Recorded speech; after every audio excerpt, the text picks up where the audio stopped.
Chapter 101. The Jade Emperor always believed it. Neza and Li Tianhuang would have no power to resist this black energy. Those spectators were just bluffing. Moreover, no matter how terrifying the black energy is, isn't Neza still at a disadvantage? Because of this, he regained his usual arrogant attitude, with a majestic aura without even getting angry, and the supreme dignity that made him feel lonely in a high position. But at this moment, Bei Jingxing, who was looking at the Guanxi mirror, couldn't help but exclaim. Look, Neza Tianzun's expression doesn't seem right. After hearing these words, all the immortals quickly turned their gaze back to the Guanxi mirror.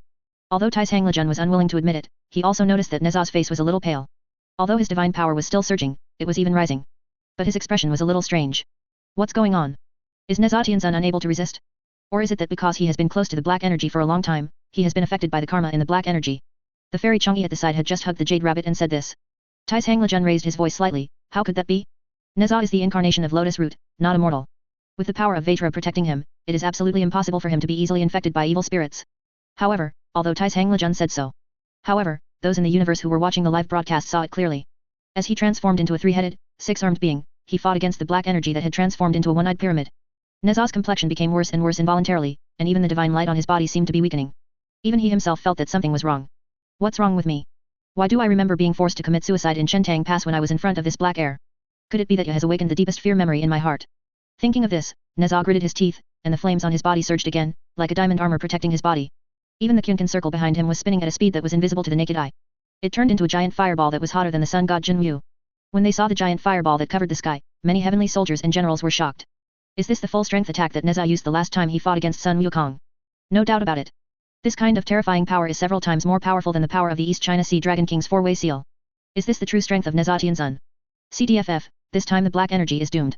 I don't think it can withstand the full force of Neza Tianzun. While they were discussing, Neza roared, gathering all his divine power, and threw the scorching fireball, which was 10 times the size of the sun god Golden Crow, along with the Qin circle, towards the black air. A hint of anticipation flashed across the Jade Emperor's originally calm eyes. Can the black energy be eliminated this time? For a moment, the barrage, which had been sparse a moment ago, became lively again. The power of this fireball is equivalent to 100 times the power of the sun god's Golden Crow storm, right? The power of the gods on the prehistoric side is still incredible. It turns out that they should not be underestimated. I want to see how this black gas can withstand the high temperature, or if it has any other high-tech technology to withstand the high temperature. Tony Stark, it's a good thing that the ones fighting against them on the spot weren't civilizations like us who haven't even made it to the top of the rankings. Otherwise, we would have been melted in an instant, not to mention being able to stand there as calmly as the black gas. It seems that the black gas may really lose. You know, the temperature on the surface of the sun god Jinwu is as high as 6,000 degrees. With our technology, even if the zeroing universe device encounters such a temperature, it will quickly melt within a few hours. Although the composition of this black gas is a super high-end technological product, it may not be able to withstand the test of high temperature. Zero Lord, just when the immortals in the universe that were watching the live broadcast were becoming curious. The fireball has collided with the black air. But, in the next second, when the black gas suddenly surged, it released an extremely cold energy that was enough to freeze everything. All the heavenly soldiers and generals present exclaimed in unison. What's going on with this chill? Could this black air also create a snowstorm?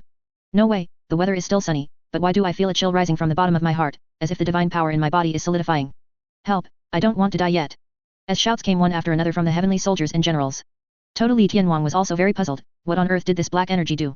Why does it release cold air the moment the fireball approaches it? Also, why does the fireball seem to be shrinking little by little? At the same time, even the immortals in front of the Guanxi mirror noticed something was wrong. Is it my illusion that the fireball and the circle of heaven and earth are shrinking? If that's true, then can't the scorching heat of the Golden Crow melt the black gas? At this moment, even Neza felt a chill rising from the bottom of his heart. The black air at this moment was more like a sea of a euro death from which anything that sank into it could not escape. The moment the fireball touched it, not only did it not burn it out, but it was even being absorbed by the black air bit by bit. Even if he just controlled the Qin circle to touch the black air, Neza could feel the stickiness, thickness, and coldness of the black air. This time he finally confirmed that the sense of fear was emanating from the black air. With strong purple-red electric light radiating from every particle that is invisible to the naked eye. The fireball was also losing its energy and vitality bit by bit, as if it would be pulled into the boundless abyss of the universe in the next second. After realizing this, he immediately started to control the Qin circle. Yin-Yang Infinite Universe Circle, collect. But just as he shouted like this, the Qin circle seemed to be bound by an invisible force and could only stay 1 meter away from the surface of the black gas. It just spun at a crazy high speed, as if making a silent wail, but it couldn't return to Neza's hand. This is outrageous. You have already swallowed the Hun Tianling, and now you want to swallow the Qian circle as well. As Neza roared angrily, the flames on the Qin circle were completely extinguished, as if they had disappeared out of thin air. Here we go again. This black gas actually evaporated the enhanced version of the three flames fire in an instant. What is its energy absorption principle and composition? The shocked Zero, or could it be that what those comments say is true? This black energy really has technology far superior to that of the nullifier, or even has a more terrifying high-temperature resistance technology. Morgana is stunned. This must be some kind of evil magic, otherwise how could the three flames fire that can destroy an entire continent be extinguished so easily? Just as the universe was puzzled, the Qin circle, which was originally rotating at high speed and filled with divine power, lost its divine light in the next second and finally turned into countless grains of sand and was absorbed by the black air. After losing 2 magical artifacts in succession, Neza almost lost his mind. You damned demon, give me back my magic weapon. Chapter 102. As he spoke, flames and divine power burst out from Neza's body at the same time, as if to shake the heaven and earth. The space behind him was distorted by the sudden surge of divine power. In this scorching light, even the scorching and vibrant sun god Jinwu in the back seemed to be eclipsed. In a flash, the sky and the earth changed color, and flames instantly evaporated dozens of layers of clouds above Neza's head. You bold demon, prepare to die. Seeing Neza rushing towards the black air, Todaji Heavenly King felt something was wrong. He also hurriedly reminded at this time, Neza, don't be impulsive. But the next second, Neza was already holding the red tasseled spear, tearing through the air like an arrow and rushing towards the center of the black air. The momentum was long-lasting. The flames on his body swelled unprecedentedly, and the whole person seemed to have turned into a huge fireball. The divine power released wantonly burned the mountains and rivers beneath his feet into scorched earth. This scene made the surrounding heavenly soldiers and generals gasp in shock. Neza, the Lord of Heaven, is so terrifying. Is this the true strength of Neza Tianzun? We heavenly soldiers are simply ashamed of ourselves. Haha, that black energy is doomed now. It will definitely be completely burned to ashes. However, just when the heavenly soldiers were getting excited and thinking that Neza would definitely be able to defeat the black energy this time, the black gas suddenly changed its form, as if it had turned into an endless black hole that was twisted and born from the torn space of the universe. The black aura was originally like seawater, floating like clouds and mist. But in a blink of an eye, a giant funnel was formed that was big enough to swallow mountains and fill the sea. And the one eye that originally belonged to the shape of a pyramid was staring at Neza, who was rushing towards him from the center of the immeasurable black hole that blocked out the sky and the sun. It was also at this moment. From the center of the black hole, an unprecedented strong chill swept over everyone present. It was as if 3,000 weak waters were roaring towards us. It is heavy and sticky, enveloping all living things inadvertently.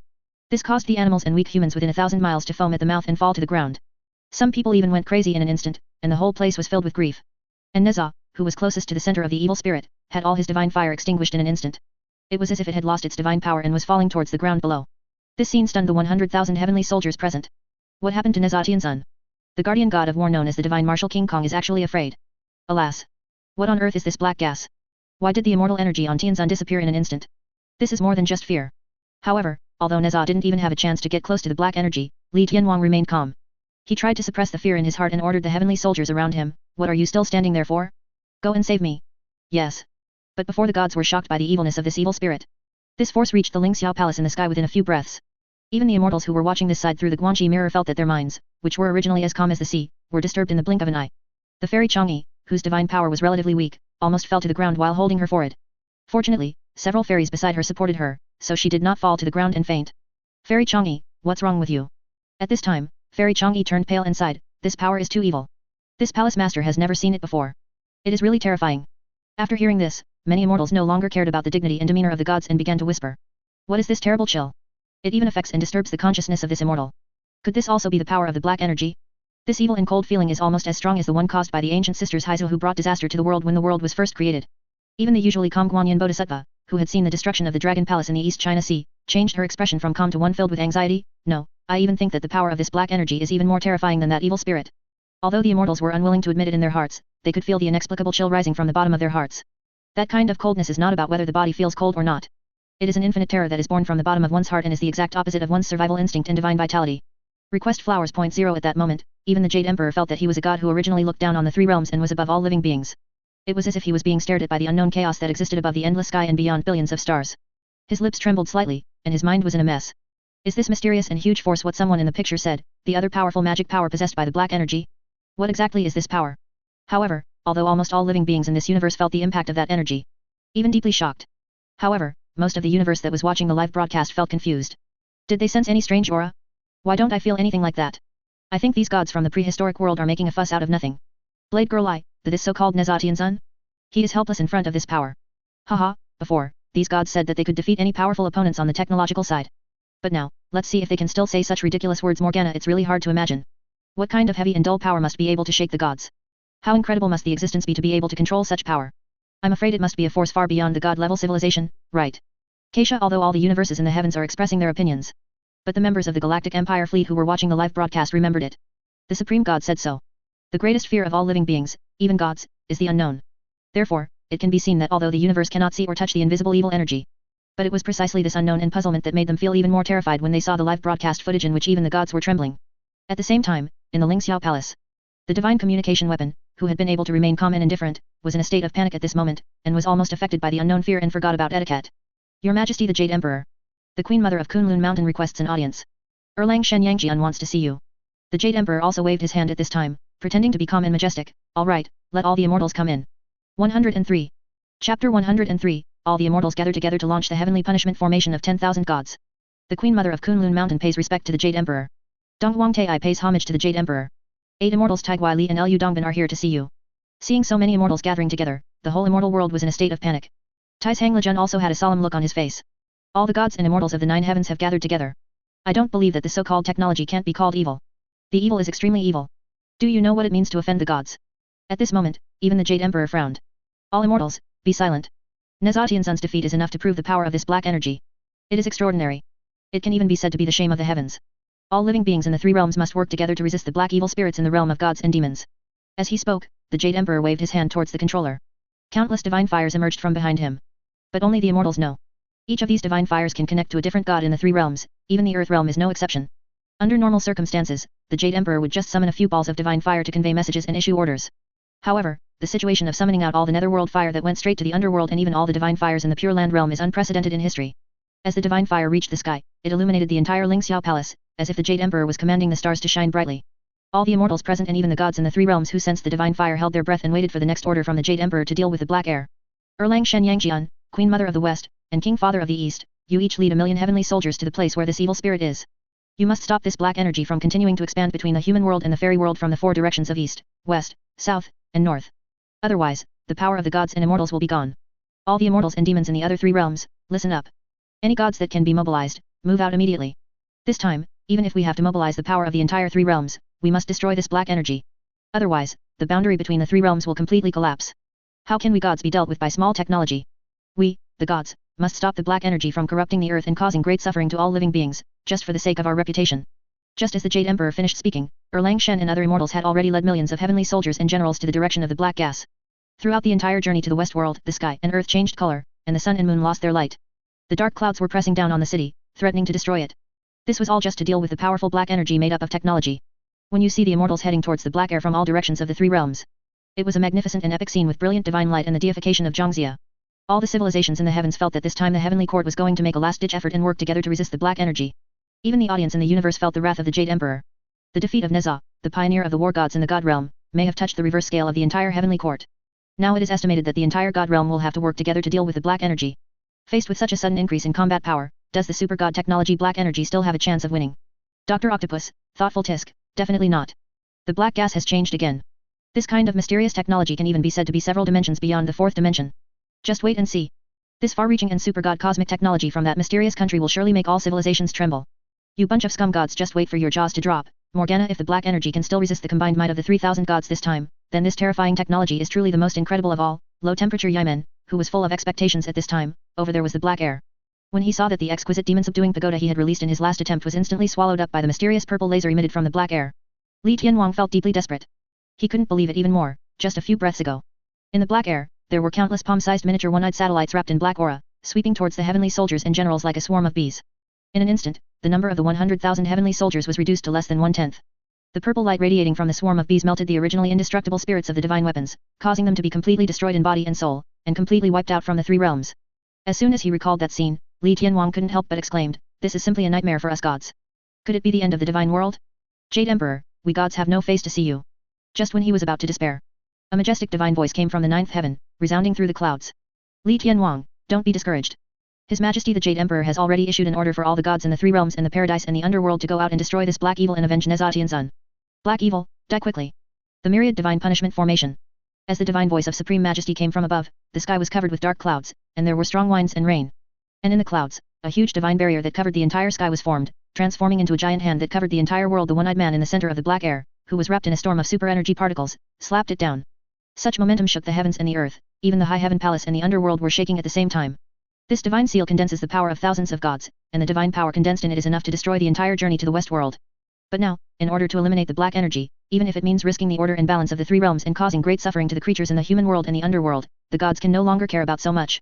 Seeing their momentum, the whole universe was in shock. This scene is truly spectacular. The entire god realm is mobilized. If we hadn't watched the live broadcast, we, the civilizations from other universes, would probably never have witnessed this shocking scene. Spider Parker, not only that, beside the king of the east and the queen of the west are the god of thunder and the goddess of lightning, the master of wind and the master of rain. These are the most powerful gods who can command wind, rain, thunder, and lightning in the entire three realms, except for the Dragon King of the East Sea. And this is only the first batch of reinforcements. This black evil spirit is definitely doomed now. Ancestor Hung Jun Tisk, you weaklings who don't know your own limitations. You so-called saints and immortals who have never seen the world have no idea of a the powerful force of black energy. And this is just the tip of the iceberg of the mysterious empire's combat power. Morgana, however, just when the gods on the primitive side and the cosmic civilization on the technological side had already started fighting and arguing fiercely on the barrage. The swarm of bees in the black atmosphere emitted distorted soft purple light, and finally all the beams of light condensed into a brilliant nebula. It is such a bright and beautiful, seemingly powerless beam of light. It actually tore a twisted crack in the sky and earth out of thin air, instantly swallowing up the giant hand and the magic circle behind it. Chapter 104. Along with the all-seeing divine punishment array that originally condensed divine light. A crack was twisted in the purple halo, like an unknown bloody mouth that came from a certain dimension in the universe and swallowed everything. Then the crack slowly closed with the bright purple light and the laser current, as if it had never existed in this world. Only a star-like purple halo remained, slowly flowing in the peaceful interstellar space. Not only was he not hurt at all by the formation that condensed countless divine punishments and 5 thunderbolts.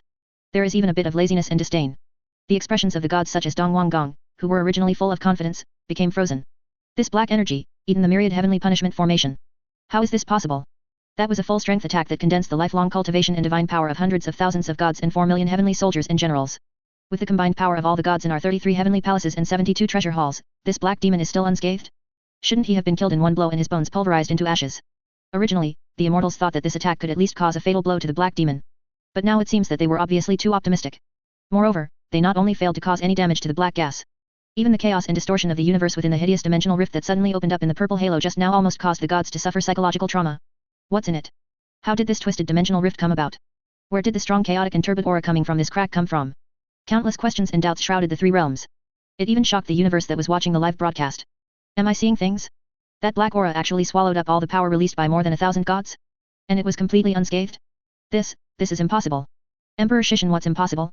I've said it before, the technology that the mysterious empire possesses is beyond your imagination. But with this level of divine power, even if there are 10 times more gods, they can't save their grandfather. Tremble, gods. The technology of the mysterious empire is beyond the level of divine technology. Morgana, it's really unbelievable. How can this black gas achieve this level of stable dimensional distortion and dimensional fusion? And it also contains other high technologies? This is simply exquisite. Zero civilization, the immortals and the universes in the heavens cannot easily understand the words of the Zero Returner. As for the technical terms dimensional fusion and dimensional distortion, they are quite difficult to pronounce. But they can feel it. This means that the technology contained in this black gas is not as simple as life decay. The Zeroers were also unable to decipher it, which was enough to prove that the technology used by the black gas might be far more than what the Zeroers knew. At this time, the Jade Emperor's hands dropped weakly, and his whole body changed from a stiff standing posture to sitting weakly on the throne behind him. At that moment, he even felt a little panic and confusion. If this goes on, not to mention revenge for Neza, I'm afraid the whole world will be destroyed. At the same time, even the few immortals who remained in front of the Guanxi mirror were shocked for a long time and almost forgot that they were gods. It was as if, at the moment the twisted cracks in the purple light ball opened up, they all turned into weak ants in the vast universe. This powerful mysterious power that comes from the unknown, or even from another dimension and realm, makes all divine power seem pale in comparison. Your Majesty, is this my illusion? Is the purple light ball and the black demon moving? After hearing what Taishang Lejun said, the Jade Emperor continued to look at the Guanxi mirror. As expected, something seemed to be brewing in the center of the black air at this moment. The entire purple nebula-like bright light ball was also distorting. The evil power and chaos brewing in it seemed to be several times stronger than the oppression and shock when the black energy swallowed the all-seeing heavenly punishment formation just now. Is this the black energy distorting space again? Zero Reset Monarch, that evil force is so sinister that it seems to come from the intersection of a distorted universe in multiple dimensions. It is simply incredible. Emperor Shishan, haha, is this black energy finally planning to take the initiative to attack? Now those 1,600 gods are probably doomed. Morgana, same time. A bad premonition swept over the 1,600 gods present. At this time, the King of the East also hurriedly sat on the 9-dragon chariot. A reminder to all the gods who have not yet recovered from their previous confusion. Attention, gods. This black evil spirit seems to be about to attack.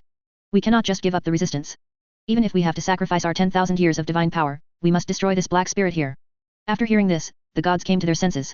Indeed, the black energy only took the first attack from their combined strength. But this does not mean that it will be able to resist the next attack. Therefore, all the gods focused their energy on their Danshan at this time, and their divine power surged again. Like thousands of miles of smoke and waves, towering mountains, rivers, and seas, the great formation is about to condense again. It was also at this time that a divine sound came from the western sky. All the gods in the universe that were watching the live broadcast felt a temporary ringing in their ears. When you see those millions of blooming lotuses spreading across the sky along with auspicious clouds and fairy air, the entire western sky of tens of millions of kilometers is illuminated by the Buddha's light. A burst of Buddhist chanting also came from the clouds. Amitabha, the Jade Emperor and the gods, please don't panic. We, the Buddha and Vajra, will not sit idly by and watch the catastrophe of the three realms. When you see the Buddha sitting on the lotus seat, Manjushri, Samantapudra and 800 Arhats stand beside him. Behind him are the 6 majestic and powerful Vajra guardian gods, including Ashura and Indra. The flying gods and scattering flowers music gods arrived with musical instruments in hand. The worry in the Jade Emperor's heart also fell. It's the Buddha. The Buddha and the 3,600 Buddhas in the paradise have all arrived. This black energy definitely has no chance of winning. All gods, including the Jade Emperor, firmly believe it. Perhaps the combined strength of more than 1,000 gods is not enough to repel this black evil. But if the 3,600 Buddhas of the Western Paradise were added, the combined power of the gods and Buddhas would surely destroy the black energy in both body and soul. Namo hello Dana Dolo Yai. The sound of Sanskrit sounded, ethereal and distant. All the gods and Buddhas, including Tathagata Buddha, put their hands together. A giant golden lotus as big as Mount Sumeru, the highest peak in the Pure Land of ultimate bliss, appeared in front of the black air. As the golden lotus slowly unfolded, the Buddhist scroll formed by countless divine powers unfolded, its length was immeasurable, and it seemed to wrap up the entire world. This Buddhist scripture plus the divine punishment seal that has been condensed again, so that the entire three realms are illuminated. This kind of remoteness and silence, as if coming from the mysterious power of eternal tranquility, made the heavens and the universe fall silent again involuntarily, and even the scrolling of the barrage of comments slowed down. All civilizations in the heavens and the world are very curious. If they fight again this time, who will die in the end? Chapter 105. 3000 Worlds, the Great Luo Mantra, the Universal Golden Lotus subdues demons and monsters. As the giant hand of Buddha Tathagata waved towards the sky, the Buddhist scriptures formed by the countless divine powers in the air actually enveloped the nebula in the center of the black air layer by layer. This kind of divine power illuminated half of the sky, even the Ling Xiao Palace in the 9th heaven was illuminated. Tai's Hanglejun was very excited at this time and bowed. Your Majesty, the dawn of the divine world is just around the corner. This powerful divine power will bless all things and permeate the 3000 worlds. Add to that the demon subduing divine seal, and the lifespan of this black energy will be over. But in the next second, when the Jade Emperor looked at the 9-dragon mirror again, his expression suddenly changed. Wait a minute, the power of the 3000 Buddhas and the myriad heavenly punishment formation seems to have been distorted by that black evil spirit. Am I seeing things? It's not just him, all the civilizations in the heavens are waiting and watching. In the center of the bright purple nebula within the black air, a ball of intense electric current and laser light was constantly colliding and exploding, as if the process of a cosmic explosion had been repeated thousands of times. It is also in the huge energy surge generated by the continuous explosion. The space originally located in the center of the nebula began to distort continuously. What is even more amazing is that the swarm of bees that were originally surrounding it also began to move in a spiral with the distorted singularity as the center. It was as if it was injecting some unknown cosmic energy into the distorted space by accelerating it. What's even more bizarre is that if it were any other object, it would not be possible for it to float safely around the wormhole, and it would be sucked in and crushed by the distorted gravity. However, these small satellites, like microswarms of bees, can operate freely around the impulse, completely unaffected by the distortion of space, and remain safe and sound thanks to the super divine technology they contain. On the other hand, not far away, 3,600 Buddhas were chanting scriptures and creating a huge magic formation. Even with their divine powers, they were still unable to escape gravity and were being sucked into the black hole from the clouds thousands of miles above. It was as if the gods high above, the invisible calendar that stood above thousands of gods, were being dragged into the endless abyss bit by bit. This scene made the entire universe aware of the abnormality in the live broadcast. He was even more deeply shocked by this power that could move gods. Why did this black air begin to twist continuously? Could it be that just now, it has twisted and merged this world with other dimensions? Optimus Prime was shocked. This is unlikely. Even if it is a dimensional jump, it takes a certain amount of time, and it must be operated at the speed of light and in the universe, which requires a very long preparation time. The control of dimensional calibration and time flow rate must be extremely strict. But this black gas completed a similar dimensional distortion operation in an instant, and created a dimensional hole similar to a wormhole. Lord of Zero, not only that, but the black gas just now completed at least 2 technical operations of dimensional distortion and dimensional wormhole construction at the same time. There are also several technologies that are running too fast, and even I can't deconstruct and analyze them in slow motion replays. And these 2 were completed in just one breath of those 1,600 gods. Cryogenic artists, so, you don't have to believe in the eternal god of the mysterious empire. No matter how many gods use their destructive tricks, they are just like a mantis trying to stop a chariot. They are overestimating their own abilities, by Yukuya amid the discussions of the civilizations of the heavens. The gods and Buddhas who were casting spells and preparing formations suddenly became a little confused. We are being sucked into that huge hole in the sky. Oh no, the formation is not complete yet. We still need to chant for an incense stick of time. If we continue like this, we will all be sucked into the black hole before the formation is formed. Is there no way to stop it? The gods were worrying about how they could finish their chanting and kill the black hole with one strike before gravity sucked them into the distorted chaos. In the Guanxi mirror, 5 million heavenly soldiers and generals and 36,000 nameless weak gods and Buddhas actually took the initiative to rush towards the black hole at this moment, trying to resist the pulling force of the black hole with their own divine bodies. But these 5 million gods and Buddhas are weak in power, and now the entire 3 realms are being corrupted and decayed by the corruption of black energy. It is easy to imagine what their fate will be. Seeing that the pulling force in the void was getting stronger and stronger, more than 5 million divine weapons were actually like countless grains of sand entering the sea. They were sucked in within a few blinks of an eye and were instantly wiped out without a sound. The Jade Emperor felt suffocated when looking at the Guanxi mirror. For a moment, Ling Xiao Palace fell into silence for a long time. After a long while, he finally spoke, "Heavenly soldiers and generals, you are so conscious and willing to die bravely. We will not let your sacrifice be in vain." At the same time, the universe was once again shocked by the god-level technology displayed by the black energy. It can manipulate space and dimensions in a small range, perform gravitational compression, and even achieve such a high level of perfection. How much super god technology does this black gas have that we haven't seen before? Cryogenic artist, this kind of technology can even pull gods. It has far surpassed the concept of super gods. I think it is not an exaggeration to call it God-controlling technology. Lord of Zero Task, this queen has already said that these gods and Buddhas are finished. Those 5 million heavenly soldiers and gods and Buddhas are just seeking their own death. Making meaningless sacrifices in the face of such overwhelming power is the stupidity of the gods. The time they buy will definitely be meaningless. Just wait and see. Morgana, hearing Morgana's ridicule, the gods belonging to the prehistoric side could not sit still. Don't talk nonsense, the outcome is still undecided, and it's still uncertain who will win. At the same time, in the screen. Although he was deeply saddened by the death of the 5 million heavenly soldiers. But the Buddha Tathagata in the west also sensed a familiar divine power gradually approaching from a distance. Amitabha, Arhats, please do not be anxious. The so-called technology is just another mysterious and powerful force. Who knows, maybe we can just use the power of gods and Buddhas to offset the mysterious power contained in this void, and we will be safe and sound. Besides, our reinforcements have arrived. Following the Buddha's gaze.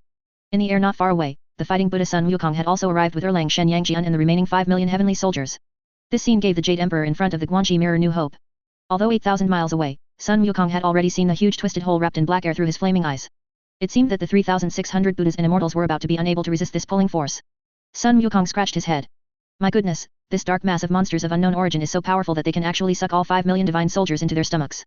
These monsters are even more greedy than that idiot. However, when he appeared, suspicion also enveloped all the gods and Buddhas present in the cosmic civilization watching the live broadcast. Could it be that the sacrifice of these 5 million heavenly soldiers really bought time for the gods and Buddhas? With the arrival of Sun Wukong, the accounting situation has been reversed. Chapter 106. But even if I saw fighting Buddha come out to help, Morgana, who was watching the live broadcast on the website, still couldn't help but mock. First, a group of idiots who don't know their own strength thought they could win with a human wave tactic, and then a monkey came to help the gods and Buddhas. But it doesn't matter. After all, these so-called gods will find out that the time they have gained by using all their skills and showing their magical powers is completely meaningless. Can you please stop trolling? This fighting Buddha is the reincarnation of a monkey. He once fought against thousands of enemies and almost destroyed the entire heaven. If it weren't for the Tathagata Buddha suppressing him with the 5-finger mountain and his change of character, he might be the ruler of the 3 realms now. I can even assert that his arrival means the defeat of the black energy. Hong Wang Saint, I agree. With this kind of spiritual energy and the wrath of the gods, this technology is nothing but a trick. It will definitely fail.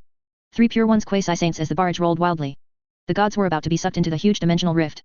Erlang Shen quickly wiped the sweat from his head and bowed to Sun Wukong. Sun Dashan, now is the moment of life and death for the 3 realms. The 3,600 Buddhas are about to be sucked into the chaos by the mysterious force.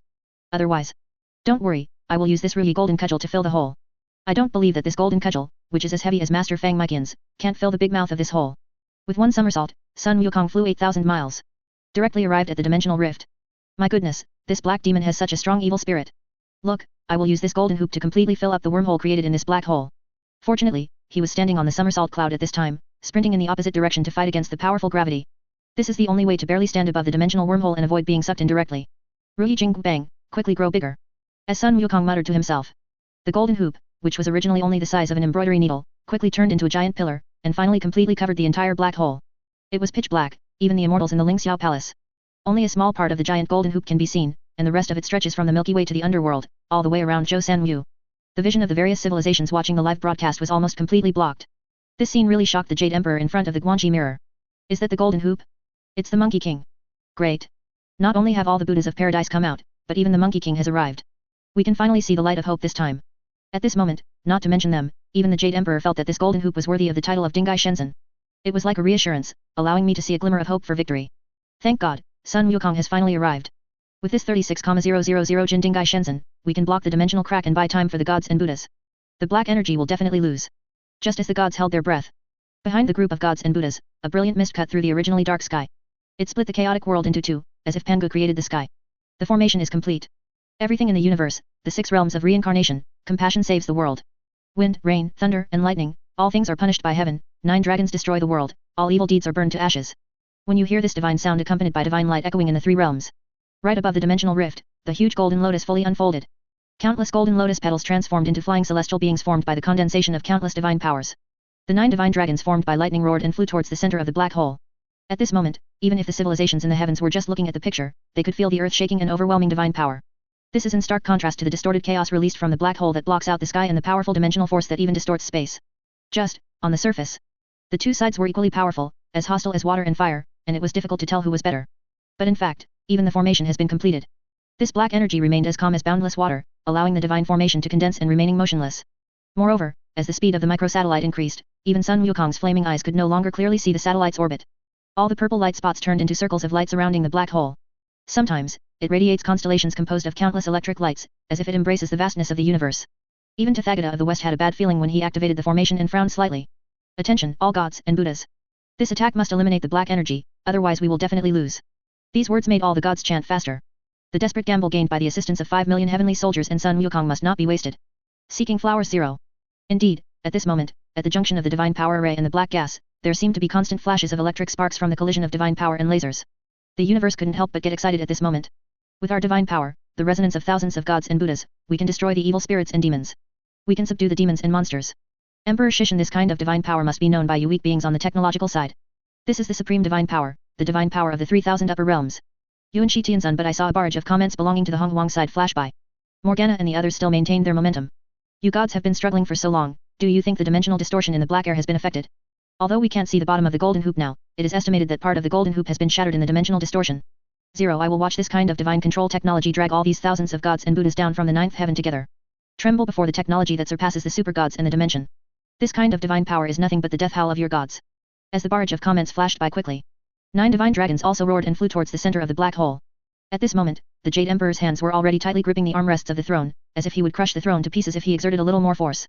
But in the next second, the pulling force of the black hole suddenly increased. An intense beam of bright purple light instantly engulfed all the immortals and Buddhas present. Even in the Lingxiao Palace, there was a violent tremor, as if the earth was shaking. This terrifying gravitational force made the Jade Emperor frown. What is the chaos contained in this powerful force? Could it be that the combined full force of the 3 realms immortals and Buddhas cannot destroy the huge void formed by the black gas? Crack. Followed by a crisp sound of tearing cloth. A huge crack appeared from bottom to top on the towering Ding Gaishensen, and then the entire golden hoop shattered in an instant, turning into ashes and dissipating into the air. And the formation that the gods had created with all their efforts was wiped out in an instant. This scene made Sun Wukong's originally confident smile freeze on his face. However, before he could be surprised, he was instantly sucked into the Minister of Dimension Rift by a huge suction force. Damn it! How can I, old son, be swallowed by your evil spirit? Die. 8. Chapter 107. But as soon as Sun Wukong finished speaking, he and the other gods and Buddhas were swallowed up by the purple beam of light, and turned into thousands of stars, with their souls completely destroyed. At this moment, all the gods, including the Jade Emperor in the Lingxiao Palace, felt an unprecedented fear. Are we gods actually going to face our own doomsday? This is heaven's will to destroy our 3 realms. Before he could finish his words, a bright purple light radiated from the chaotic void and rushed straight into the sky. The storm swept in with the hole as its center. The 3 realms that were originally clearly defined were now all enveloped in purple light. It was forcibly flattened and mixed into chaos. In the incredulous eyes of all civilizations, the 3 realms of heaven, earth, and man, tens of millions of hectares of heaven and earth, were actually transformed into a miniature singularity the size of a sesame seed, which was only 1/5 or 7,000th of the singularity of the universe that had returned to 0. Even the vast universe around it was partially absorbed by this distorted purple light. It was as if I had been sucked into the other side of that chaotic world. No one knows what is on the other side of the dimensional rift. Even if the civilization watching the live broadcast magnifies the image thousands of times, they will only feel a biting chill. It seemed like a call and gaze from another world, a being above the gods, which made them curious but dared not to easily peek into the endless abyss. Puff.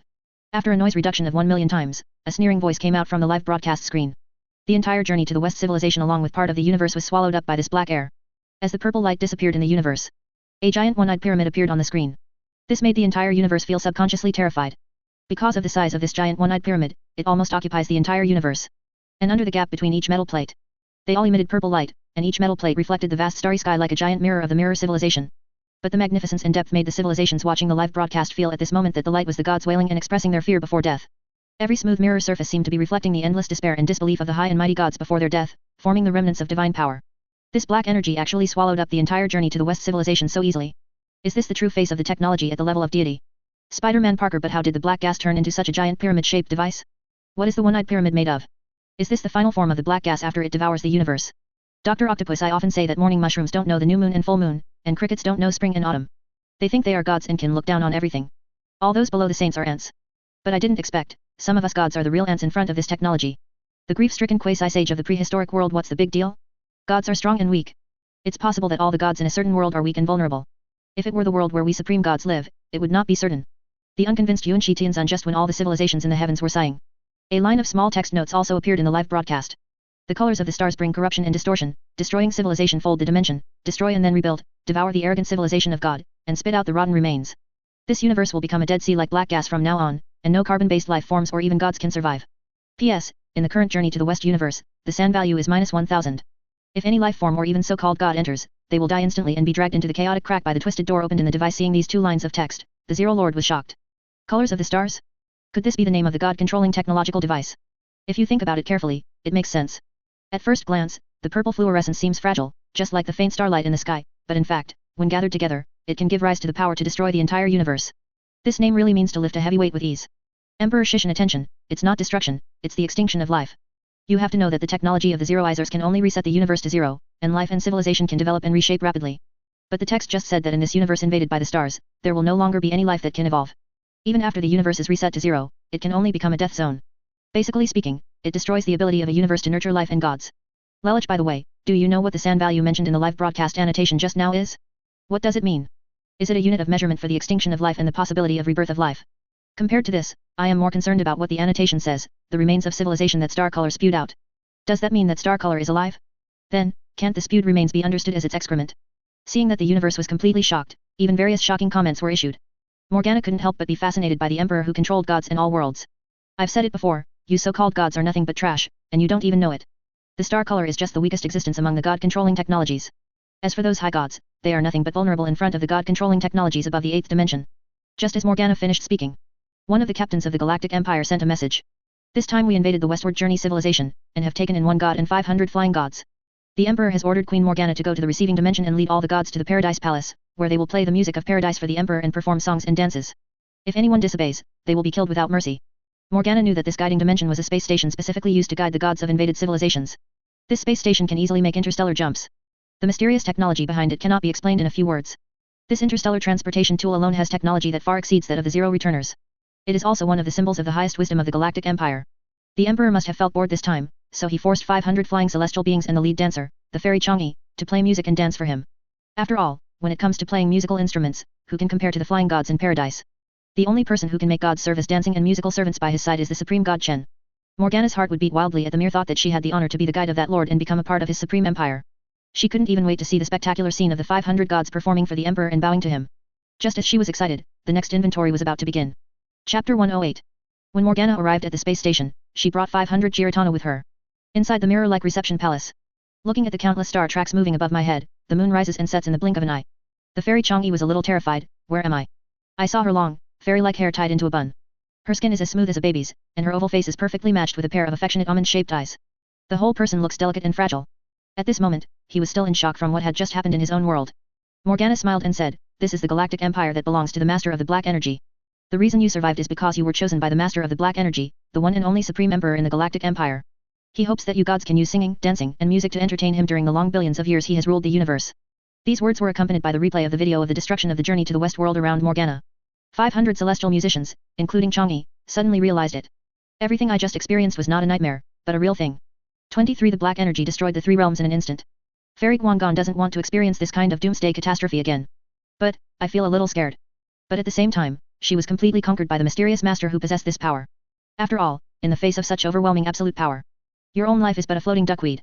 Who is the owner of this mysterious technology? A series of questions aroused her infinite curiosity. She also took a deep breath at this time, as if she had prepared herself mentally. "I understand, Your Excellency the Envoy, I am willing to swear allegiance to the Emperor." Morgana was a little surprised to see her agree so easily. "I didn't expect you to figure it out so quickly." When Fairy Guanggan heard this, she lowered her eyebrows and opened her red lips slightly. "No need, Lord God's messenger.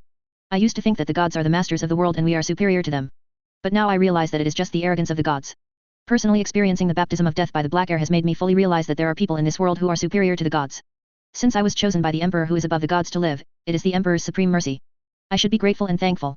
Seeing how clearly she thought, with eyes full of admiration and relief at surviving a disaster, Morgana felt a little ashamed of herself. He was able to figure out his situation almost in an instant, and this might be the self-awareness of God.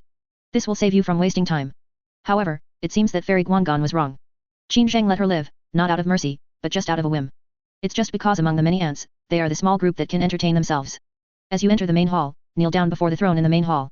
The fairy Chang'e and 500 others saw it. This vast space seems to be connected to countless dimensions and universes. Star clusters and galaxies floated beside them. If it weren't for the solid ground under my knees, Chang'e would probably think that she was floating in the boundless universe, and would feel even more insignificant. At the same time, on the steps directly in front, behind a star-like curtain, a dignified and unquestionable voice came. "Let's begin."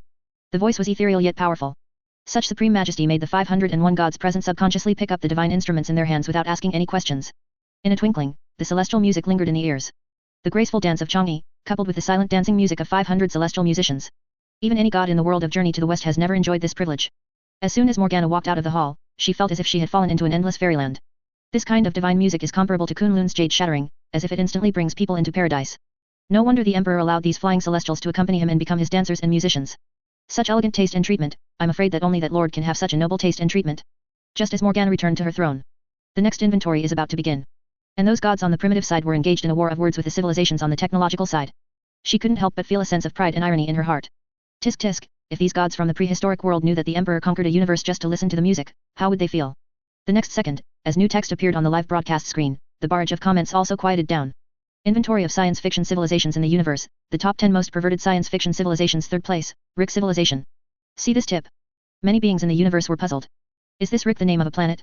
Or a species? Spider-Man Parker, I think it's more like a person's name. Wait, isn't there a user named Rick on this website? But how can one person be called a civilization? How can such an existence be superior to us Zeroers? Zeroer Monarch, be careful what you say, you idiot. Believe it or not, I will use the portal to fly over right now and inject a Cronenberg vaccine to destroy your civilization. I have a multiverse with different entities in the trunk of my flying saucer. Since Rick Civilization can only rank third, I have every reason to believe that the Galactic Empire will most likely be ranked first or second. And the possibility of being ranked first is the greatest. Let's wait and see what confidence you prehistoric saints still have to say that you are invincible. Sacred Hexy Tisk, this ranking is only for technological civilizations. Even if he is number 1, it is only a ranking of technological strength. In front of us, the ancestors of the ancient world, he is just a tiny cosmic being. Hung Jun Patriarch as the two sides quarreled fiercely. The live broadcast screen also switched. Rick itself belongs to the C-137 dimension, that is, the multiple parallel universes in the 5th dimension. There are countless Rick's strongest scientists. These thousands of different parallel universes only exist in the 5th dimension and cannot cross the dimensional gap. However, the level of technology it possesses is incomparable to any technological civilization that has been counted before.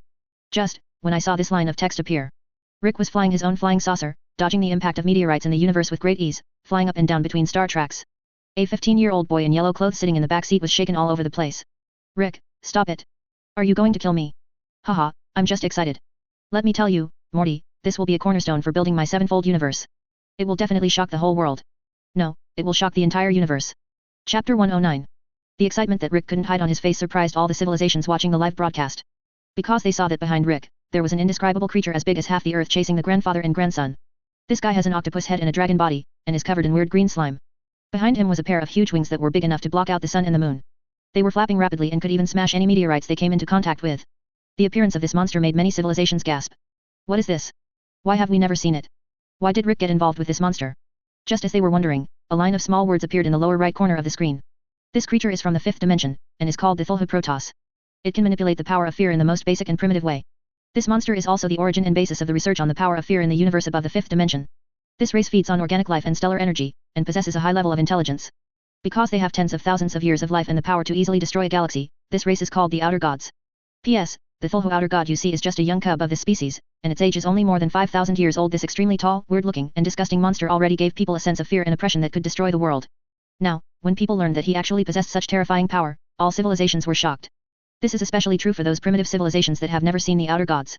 Even Patriarch Hung Jun stroked his beard at this moment, and a look of shock appeared on his face, which originally had an immortal look and was otherworldly.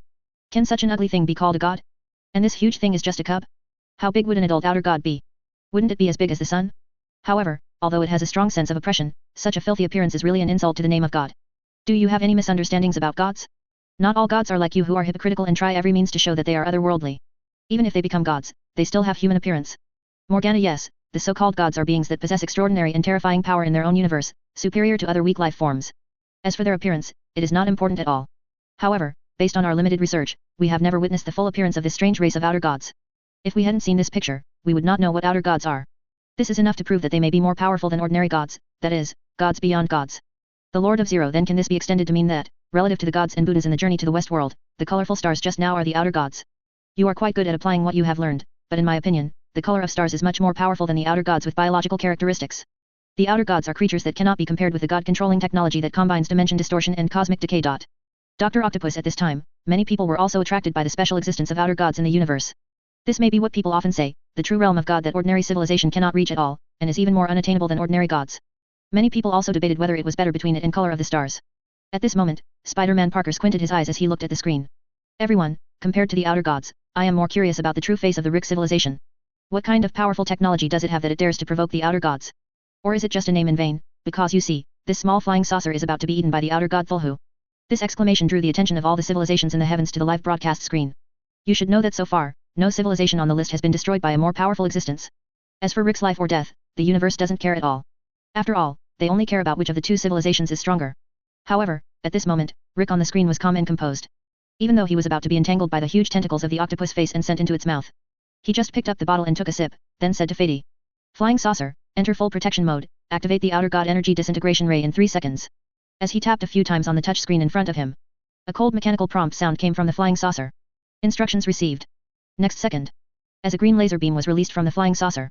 The monster that was chasing the flying saucer was instantly killed by the green light and turned into charcoal in the blink of an eye. This scene shocked all the Mortys present. Rick, so you could have destroyed that Thulha monster a long time ago, but you just let it chase us and made me scream, right? You are such a good grandfather. Rick even said to Morty helplessly at this time, so I told you a long time ago not to panic, my technology is the best in the universe.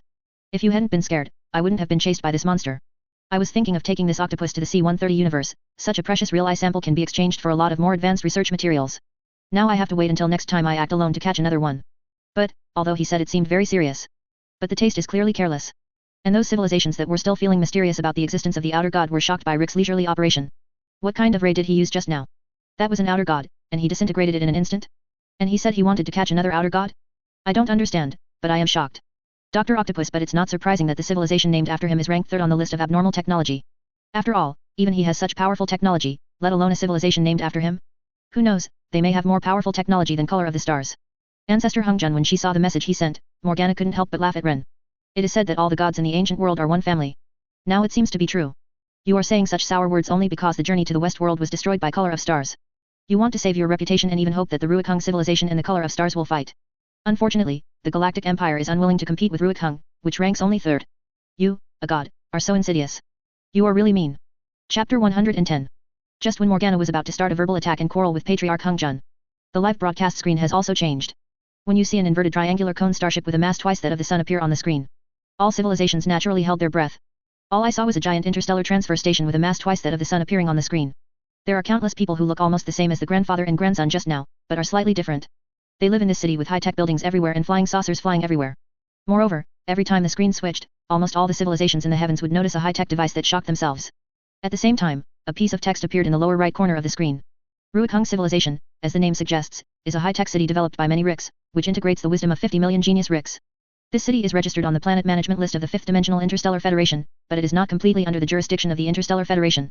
It is equivalent to an outlaw in this dimension, walking on the edge of abiding by the rules and breaking the rules. Ruikhung itself also integrates hundreds of high technologies possessed by civilizations in the previous inventory, such as universe restart, dimension folding, and jump, and even makes more advanced improvements and upgrades to them. After seeing this comment, many civilizations understood why Kicking City was ranked 3rd on the list.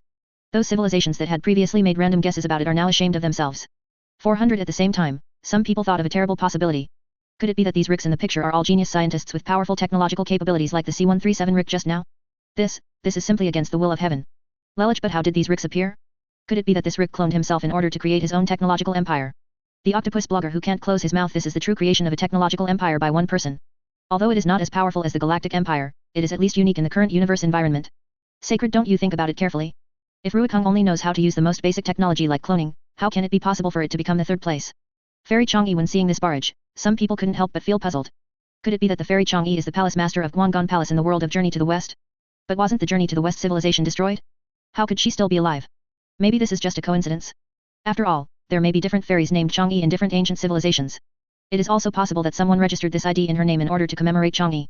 This could just be a coincidence. Only the Fairy Chang'e herself knows.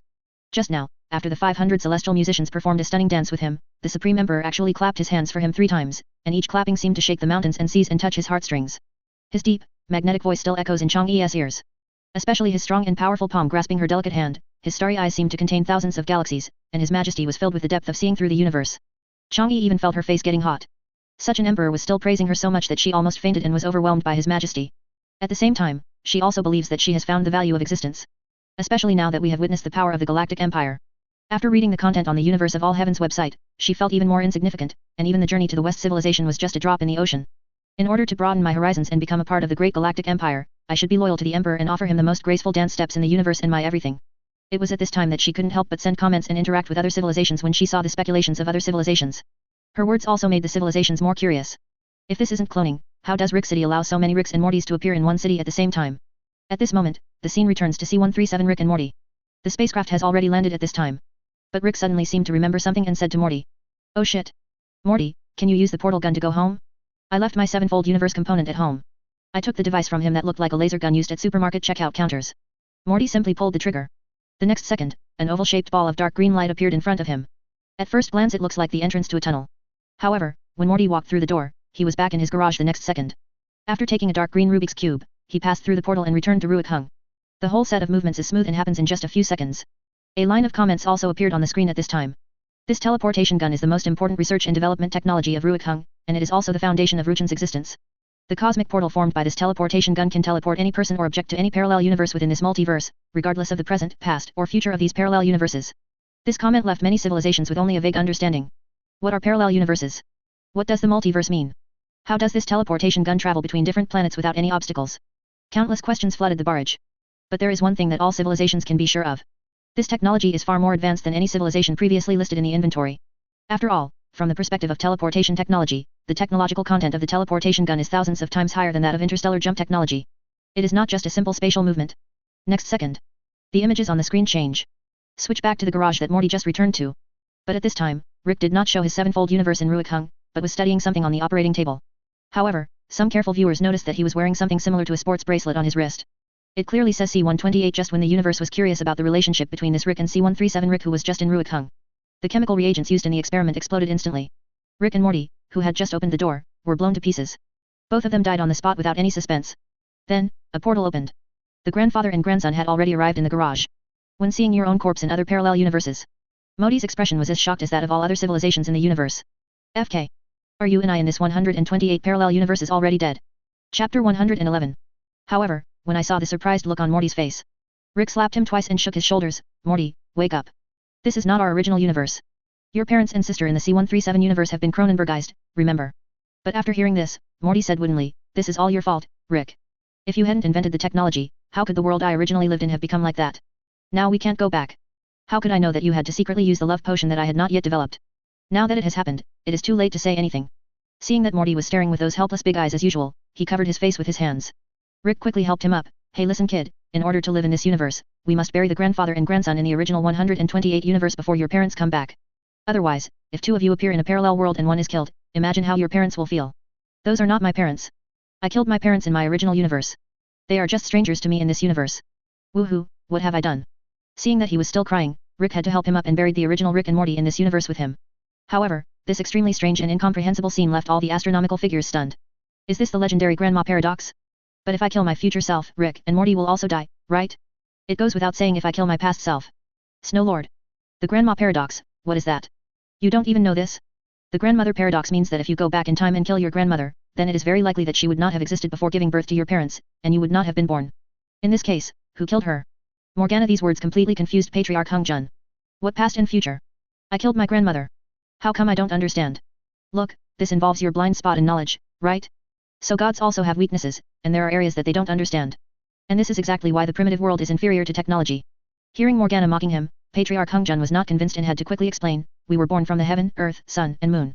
We absorb the spiritual energy of heaven and earth and gather the brilliance of the sun and moon. We are the ingenious creation of the gods. Naturally, we don't understand what grandma is or isn't. Morgana told him at this time. To put it simply, the grandma paradox states that people cannot change the past, otherwise it will have a huge impact on the future.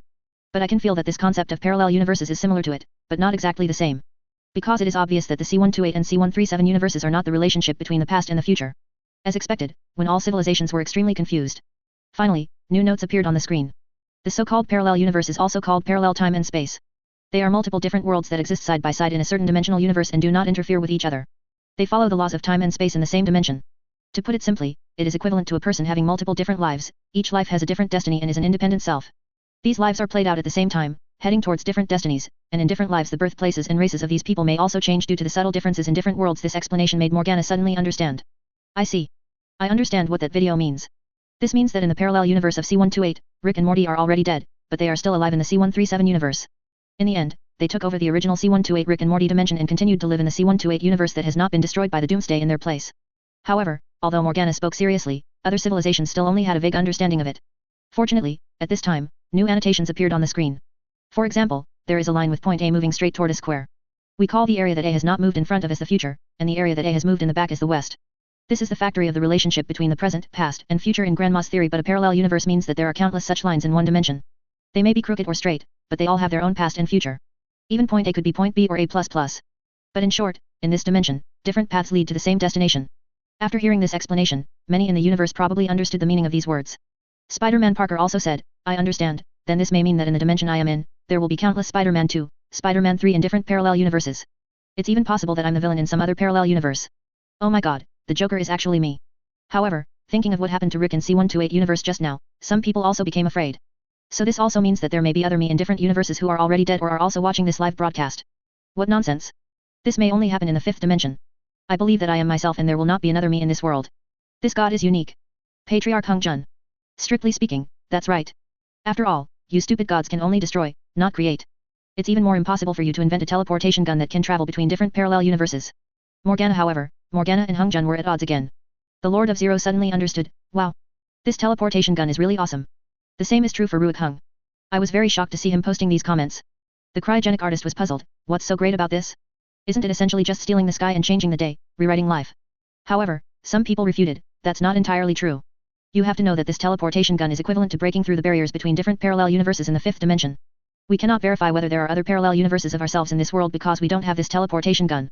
Once we have this technology, we can kill ourselves in other universes, or continue our dead lives like Grandpa and Grandson C-137. In a broader sense, this is even a technology that can allow civilization to continue to develop without having to restart, as long as it undergoes a jump integration and learns from the strengths of others. Chapter 112. At this time, the annotations in the picture also confirmed the speculations of different civilizations. The parallel world teleportation gun was developed and used by C-137 Rick. This teleportation gun laid the foundation for the civilization of Ruik Hung. It can even travel between different universes in the 5th dimension. Even reaching the chaotic world where the outer gods are is easy. It is worth mentioning that although there are many Ricks in parallel universes with the same intelligence level as him, none of them have the courage and European physique of C-137 Rick. Later, many Ricks made their own teleportation guns under his guidance. However, because of his unruly love of freedom, when Ruik Hung elected 10 Ruik Hung governors, C-137 Rick actually took the initiative to refuse to take this important position and refused to become one of the rulers of Ruik Hung. Despite this, most of the Ricks still became the cornerstone of the establishment of Ruchans 867. It was their technology that complemented each other's strengths and weaknesses that led to the glory of Ruik Hung civilization today. After hearing these remarks, the returning monarch suddenly felt ashamed of himself. Before, I thought that Universe Zero was a very advanced and super divine technology, but now it seems that in front of the parallel universe transmission gun, this technology is not worth mentioning at all. Indeed, the universe also understood after reading these contents. After all, if there is a portal, you can reach other parallel universes. That would be even if a doomsday catastrophe or a failure in development occurred in the dimension where one's own civilization originally existed. Then all I have to do is go to another parallel universe, fix the mistakes, and remind myself there to learn from past mistakes, and the mistakes of civilization can be fixed. Civilization can also continue and develop rapidly. Why would we need to restart the universe? Why would it be so troublesome to spend hundreds of years to restart civilization step by step? Moreover, if a world catastrophe happens to occur during the reopening process, the development of civilization will die in its cradle. This is what the Zero Lord said when he saw it. Someone else said excitedly at this time, it seems that with just this technology of parallel universe teleportation gun, Ruik Hung has completely defeated the Seeker civilization. In order to save face, Patriarch Hung Jun also hurriedly said, is this just like the 3,000 different small worlds in one world? But there are clear boundaries between these worlds. Oh, I didn't expect that a pedantic old man like you would finally come to your senses. Should I reward you with a little red flower as an encouragement? Morgana, these words made Patriarch Hung Jun blush. Don't push your luck. I am just trying to understand the technological side of civilization. Knowing yourself and your enemy will help you win every battle. It's just that different civilizations are discussing this. Some civilizations have also raised concerns. Everyone, at first glance, the parallel universe portal gun seems to be a good thing, but if you think about it carefully, it seems to have some disadvantages of its own, right? As soon as Dr. Octopus' words came out, they attracted the attention of other civilizations. Because in the eyes of many people, the technology of this teleportation gun is advanced and puzzling. How is this possible? Isn't this civilization at least much stronger than the Marvel world? Spider-Man Parker, I don't deny the strength of the teleportation gun, but I also believe that super overwhelming power, or even the ability to break the laws of the original world, will bring great disasters to the world. If the technology of one parallel universe is particularly strong, and the technology of another is far inferior to it, what do you think will happen? Dr. Octopus' words also aroused the approval of Fairy Guangan. She held the jade rabbit in her hands, her brows lowered. That makes sense. Although they are parallel worlds, they are essentially different worlds just like different civilizations. As long as there is a gap in strength, there will be deprivation and war. Unlike the Emperor of the Galactic Empire who had foresight and eliminated or dominated all other parallel universes with his absolute overwhelming strength, we naturally don't have to worry about this. If Fairy Guangan had not experienced the catastrophe of Journey to the West civilization, she would never have had such an insight. That means there may be conflicts between different Rui cities. If a civilization consisting of millions of scientists, which is the crystallization of wisdom from all parallel universes, fights between them, wouldn't it be a battle that would destroy several universes? However, the following annotations overturned people's speculation. In the 5th dimension, there are millions of parallel universes. It can be said that there are as many parallel universes as there are pairs of Rick and Morty. But there is only one Ruik Hung. It can be said that Ruikang is the transit station and intersection of countless universes in the fifth dimension, and also the trade center of millions of parallel universes. Although Ruikang has only a short history of 400 years since its establishment, its super god level technology has benefited countless Ricks and Mortys, and has also made Ruikang the strongest civilization in the fifth dimensional universe. Seeing these comments, many civilizations began to look forward to what amazing technology they might see next. 0108022230 However, there were also gods from the prehistoric side who couldn't help but ask questions. 400 years? That's several reincarnations for humans. But aren't Rick and Morty in this city just humans? How could their lifespans be so long? Could it be that they have broken through the limits of humans and can extend their lives several times? Hear this question. Morgana sneered, it seems that you are not so conservative. Occasionally, you can ask some questions that seem obvious to others. As the civilizations were curious, the images on the screen also changed. It changed from Ruikang to a place similar to the basement of a garage. As the blue lights came on, when I saw Rick and Morty wearing oxygen masks on their faces, soaking in a formalin-like liquid. All civilizations in the heavens held their breath in concentration. What is this, a clone of Rick and Morty? I told you, they will use cloning technology to maintain the continuation of Ruikang. You still don't believe it. 1.9 But, in the next second, as the liquid in the culture dish was drained, the grandfather and grandson suddenly woke up, gasping for breath as if they were short of oxygen. However, when Morty saw that the surrounding environment was similar to his own underground garage, he asked curiously, Rick, where am I? I remember the garage exploded just now, and we were both killed in the explosion. At this time, Rick hurriedly put on his bathrobe and said to Morty beside him. Your memory is correct. Our bodies are dead, but fortunately, C-137, have developed a special technology called the Phoenix Project. It allows Rick and Morty from different universes to quickly transplant their consciousness to clones from other universes when they die, and activate them. And all activated bodies will remain in the healthy state of a 20-year-old. Chapter 113. But when I heard the news again, a puzzled look also appeared on Morty's face. But Rick, if what you said is true, then why do I still look like every other Morty in Rick City, 16 years old? Notice, I'm talking about health. Besides, wouldn't you find it weird if we both looked like people of other ages? These words made Morty a little depressed. Oh, I thought I could finally become an adult, but I didn't expect that I was still dreaming. At the same time, Rick also said to him, Morty, I know what you are thinking, but I don't want you to grow up all of a sudden, and I don't want you to look about the same age as me, that would be too weird. This means that you can only be a grandson forever, so just accept the reality. Seeing him say these words seriously and indifferently, Morty suddenly felt disillusioned. P.S. The Phoenix Project was also initiated by C-137 Rick. Initially, it was just a technology for him to use the bodies of other parallel universes to escape death, preserve his own consciousness, and continue scientific research. Now it has become a benefit for countless Ricks and Mortys. Because in many parallel universes, Rick and Morty in 23 will die, and even encounter accidents when researching super divine technology, causing their half-hard work to fail. The Phoenix Project allows them to preserve their memories and consciousness forever and transfer them to the parallel universe where the backup body is located, that is, to preserve the previously unfinished research results, and even complete their unfinished research in other parallel universes. These super god technologies will eventually be gathered in Ruikang and become the 10 important guarantees for Ruchan's development. So far, the Phoenix Project has connected 3,480,759 parallel universes, providing countless Ricks and Mortys who died in the research with the opportunity to continue their lives. It has also greatly improved the efficiency of the construction and historical development of the city of Rui. The current level of development of the city of Rui is 5,000 years ahead of the Nullifier civilization. However, unlike Rick Morty, they are already accustomed to these inventions. After learning about the Phoenix Project, the universe immediately refreshed its understanding of Rick. Even many civilizations that could be called god level in the universe were secretly shocked. This project can really be called super god level technology. You know, the shortcoming of human beings is their lifespan, and they are unable to reshape their own world after being attacked by a higher dimensional civilization. However, this parallel universe shuttle plus Rick's research on the Phoenix Project directly allowed Rick to break through the limits of human lifespan. This is simply an invasion of the realm of God and a major discovery that breaks the laws of nature. The monarch of the returned light, but this kind of super divine technology that transcends the laws of gods and the world was really created by just one human? This is really hard to believe. PhD, no one has ever said that Rick is a human. Besides, with his lifespan and wisdom, he has long transcended the category of human beings. It is not an exaggeration to say that he is a god in the fifth dimension, playing with the laws of God at his fingertips. Lelich, however, although all civilizations are full of praise for the super technology developed by Rick, I am even more impressed by this awe-inspiring high technology. But some civilizations have also fallen into contemplation because of this. Everyone, does this also mean that Rick and Morty have transcended life and death? It even subverts the concept of life and death. After all, from a medical point of view, if a living being has brain death and no longer has any signs of life, it is considered dead. But Rick was able to use super divine technology to transcend life and death, allowing himself to transcend the boundaries of life and death. This can even be said to be a redefinition of life and death. It is undeniable that this is super divine technology that can only be achieved by conquering parallel universe transmission technology. See the comments flashing on the barrage. Morgana couldn't help but smile. So, for the gods on the prehistoric side, reincarnation and immortality are just scientific research topics on whether consciousness can be completely preserved and relocated into another tangible body. It is not as high level as they imagine. Because Rick, a scientist on the technological side, has already fully analyzed it through his own technical means, not to mention the Galactic Empire. This time, although there were gods from the prehistoric side who refuted it. But Patriarch Hungjun didn't say anything and put his mind at ease. After all, he was only shocked by the destruction of the journey to the West World he had just seen, so his heartstrings were slightly touched. At this moment, he regained his usual indifferent expression, his eyes were as vast as the sea and contained boundless waves. This network of all worlds has the ability to stir up my emotions. It's incredible. However, he knew that he should calm down. Especially when he saw the amazing technology of the Phoenix project, he fell into deep thought. The Phoenix is a Euro reborn from the ashes, and is immortal? How interesting. Unfortunately, humans are still humans, and there are things they cannot do, and they cannot resist the weak nature and limits of the flesh. However, just when everyone had infinite admiration and yearning for Ruikhung, Tony Stark couldn't help but raise his doubts. Everyone, although this technology seems very powerful at first glance, I still have doubts about this parallel universe theory. After all, the previous notes also said that there are countless parallel universes. How did Rick determine that all of his parallel universes have super high IQs? What if there are ordinary people like Rick and his grandson Mo070 Ti? As soon as he raised this question, some civilized people also responded. Yes, didn't the previous annotation also say that there are countless different parallel universes in the multiverse? Then how did Ruikhung make sure that all the portals are connected to Rick's very smart parallel universe? Also, if all Ricks are scientists, then every link in every city of the entire Rick City must be built by Rick and Morty themselves? In this case, wouldn't the efficiency be too low? Just when these single scenes appear. There were no annotations given in the live broadcast. Instead, the scene was taken to a laboratory somewhere in Ruikhung. There are countless sophisticated instruments here. It was also here that the civilizations of the heavens finally saw the third type of people besides Rick and Morty.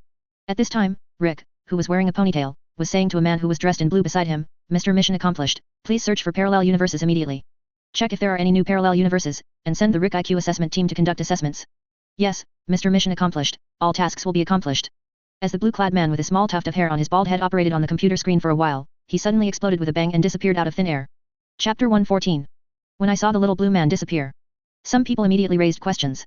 Strange, didn't the annotation say that all the residents in this Ruikhung are Rick and Morty from different parallel universes? What is that blue little man?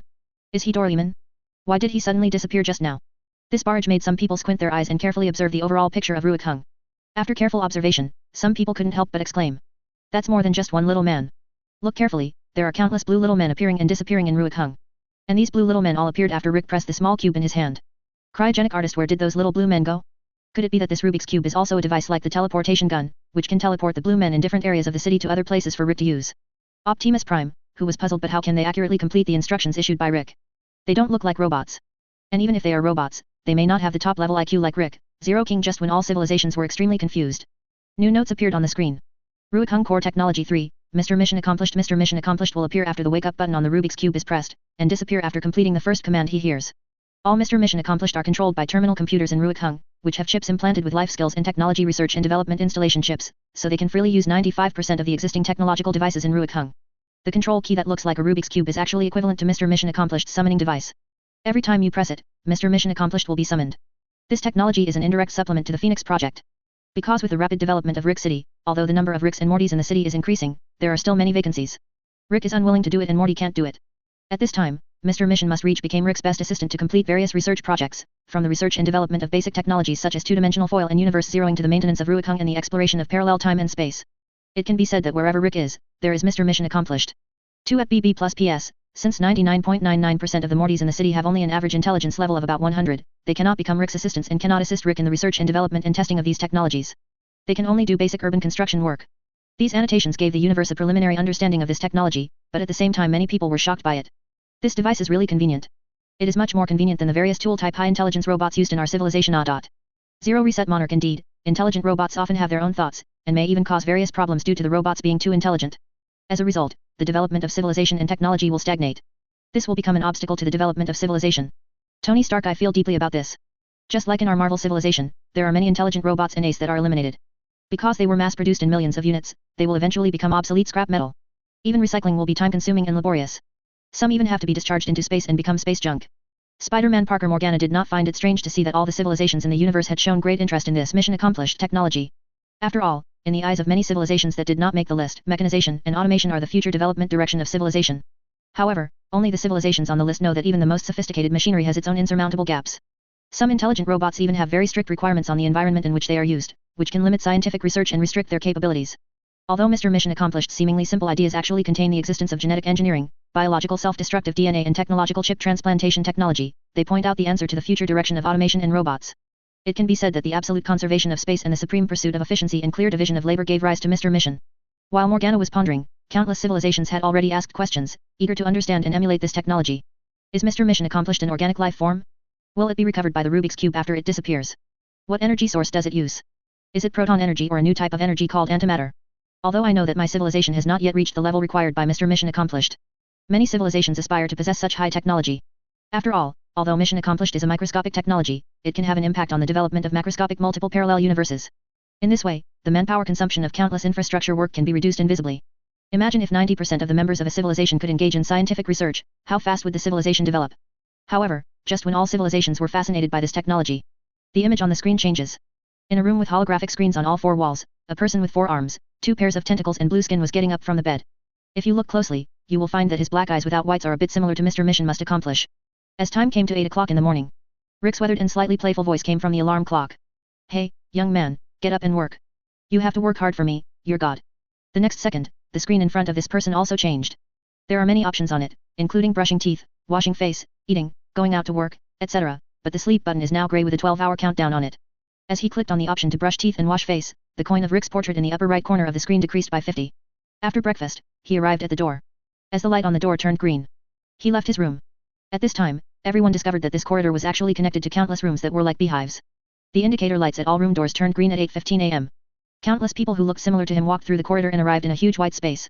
The dazzling light in this space shocked all the civilizations watching the video. What is this place? Chapter 115. After adapting to the white light in the huge space, all civilizations saw it clearly. At this moment, there were countless aliens wearing white uniforms and blue bodies stepping on a device similar to a weight loss bicycle in this space. Their movements were almost identical, except that some people were riding their bicycles desperately, while others were watching the holographic projection to pinch the face and change the clothes of their virtual images, or chatting with relatives and friends in other places. As they pedaled, a light blue electric current was gathered to the huge terminal device in the center of the room. The shape of this device looks like countless pipes of varying thicknesses. It goes straight up to the ceiling and connects to the universe outside the transparent ceiling, with no end in sight. Directly north of this installation, there is a marble statue of Rick that is over 10 meters tall and is wearing the costume of Zeus, the chief of the Greek gods. At this moment, he looked solemn, and his face looked even more vicissitudes and calm because of his old age. He was completely different from the Rick who had just destroyed the outer god-level life form on the flying saucer in the blink of an eye, and was a little unreliable. At this moment, the white light in the entire space dimmed. The bicycle also stopped. At this time, a huge holographic projection in the shape of Rick's head appeared in the center of the entire space. The night shift Swift 800 can go to rest now. The next shift is coming. Please ask the day shift Swift to take up their posts. Please don't be lazy, because you can get 1 Rick coin for every minute you pedal. When your Rick coins reach 1 million, you can leave the Temple of Work and go to Paradise Island for a week's vacation. You must keep working hard for this ultimate goal. Hear the sound of this stereo image. All the blue Swifts knelt down at this moment and worshipped Rick's holographic projection. Greetings to our god of the universe, Rick. Have a nice day. As the two shifts changed shifts, Kraken, the civilian who had just gotten up, inserted his ID card into the bicycle and started pedaling. As they continued to pedal, the number of Rick's gold coins in the holographic projection in front of them continued to increase. When seeing this scene, many civilizations were stunned and had many doubts. Is this Rick gold coin the currency issued by the city of Rick? Are these blue men aliens? What is their relationship with Rick? Could it be that Rick hired a group of aliens to work for him in Rui City? Is this the source of power for the entire Rui City? It's not impossible. You have to know that Rick's technology is the most powerful in the fifth-dimensional universe. It is estimated that other civilizations and races will either surrender or be destroyed by him. Just as many civilizations were raising their doubts, a line of subtitles also appeared on the screen. The Swifts are a highly intelligent civilization in the fifth-dimensional universe. They have a kinetic energy system. The energy of the entire civilization comes from all members riding bicycles. They created their own civilization with a long history of 2,600 years, and also invented interstellar battleships and jump devices, which allow them to travel freely in their own universe. It was also because of the introduction of Rick in C128 dimension that they learned about Ruikung more than 2,100 years ago and signed a contract with Rick to become a part of Ruchan's energy supply. Ruikung West promised to provide shelter for these weak civilizations. P.S. The Swifts have technology comparable to that of the Zero-Earths, and have even created their own energy supply system. They are willing to provide kinetic energy for Ruikung in the center of the universe. 1 year for them is equal to 24 hours in Ruikung civilization. As the scene changed, the universe also saw that at this time, the leader of the planet Swift was shaking hands with Ambassador Rick of Ruikung and signing a contract. And the millions of Swiftians who were watching this historic moment of the Swift civilization also gave deafening cheers when the contract was signed. They even built a statue of Rick and worshipped him as a god. This also shocked many civilizations. I never thought that the city of Rick would have such a status in the fifth-dimensional universe. All the people of Swift pay homage to it. These Ricks can simply be called the gods of the fifth-dimensional universe. Spider-Man Parker: those who obey me will prosper, those who oppose me will perish. Relatively weak civilizations can only obey. Sure enough, even in the future when technology is advanced and civilization is rapidly advancing, this is no exception. With this kind of technological strength, even some high-tech civilizations would be in despair. I am even somewhat glad that I am only in the fourth-dimensional universe. Otherwise, I, the Lord of Zero, might have to submit to Rick. Lord of Zero, however, where there is oppression, there will be resistance. After all, the people of Star Swift are not Mr. Mission Accomplished, so how could they all obey Rick? Even if there is an overwhelming difference in the technological level of civilization, doesn't anyone want to resist? Logi. Just when all the civilizations admired Rick, new information also appeared in the lower right corner of the screen. However, although the Sophons have been cooperating with Ruikung for more than 2,000 years, there are still some Sophons who doubt Ruchan's identity as a god and ruling status. They even think that everything they do is just the most basic mechanized work, and they are even objectified as tools. These people are called the Blue Rebels by the Swifts. Their range of activities is only at the most northern point of the Swift planet, an underground fortress where the sun cannot reach. As the screen switches. Arrived at the underground fortress of the planet Sviv. A scientist in a white robe is observing a device shaped like a sphere. The hatch behind him opened automatically to both sides. The scientist also hurriedly knelt down and saluted the Swift alien, who was wearing high-tech armor and a black crown on his head. Meet Lord Horduk, leader of the rebels. Professor Klaus, after this period of research, how far have you come in studying Ruchan's technology? Is there any way for us to narrow the technological gap with Ruikung? Hearing him ask this, Klaus showed a look of smug delight on his face.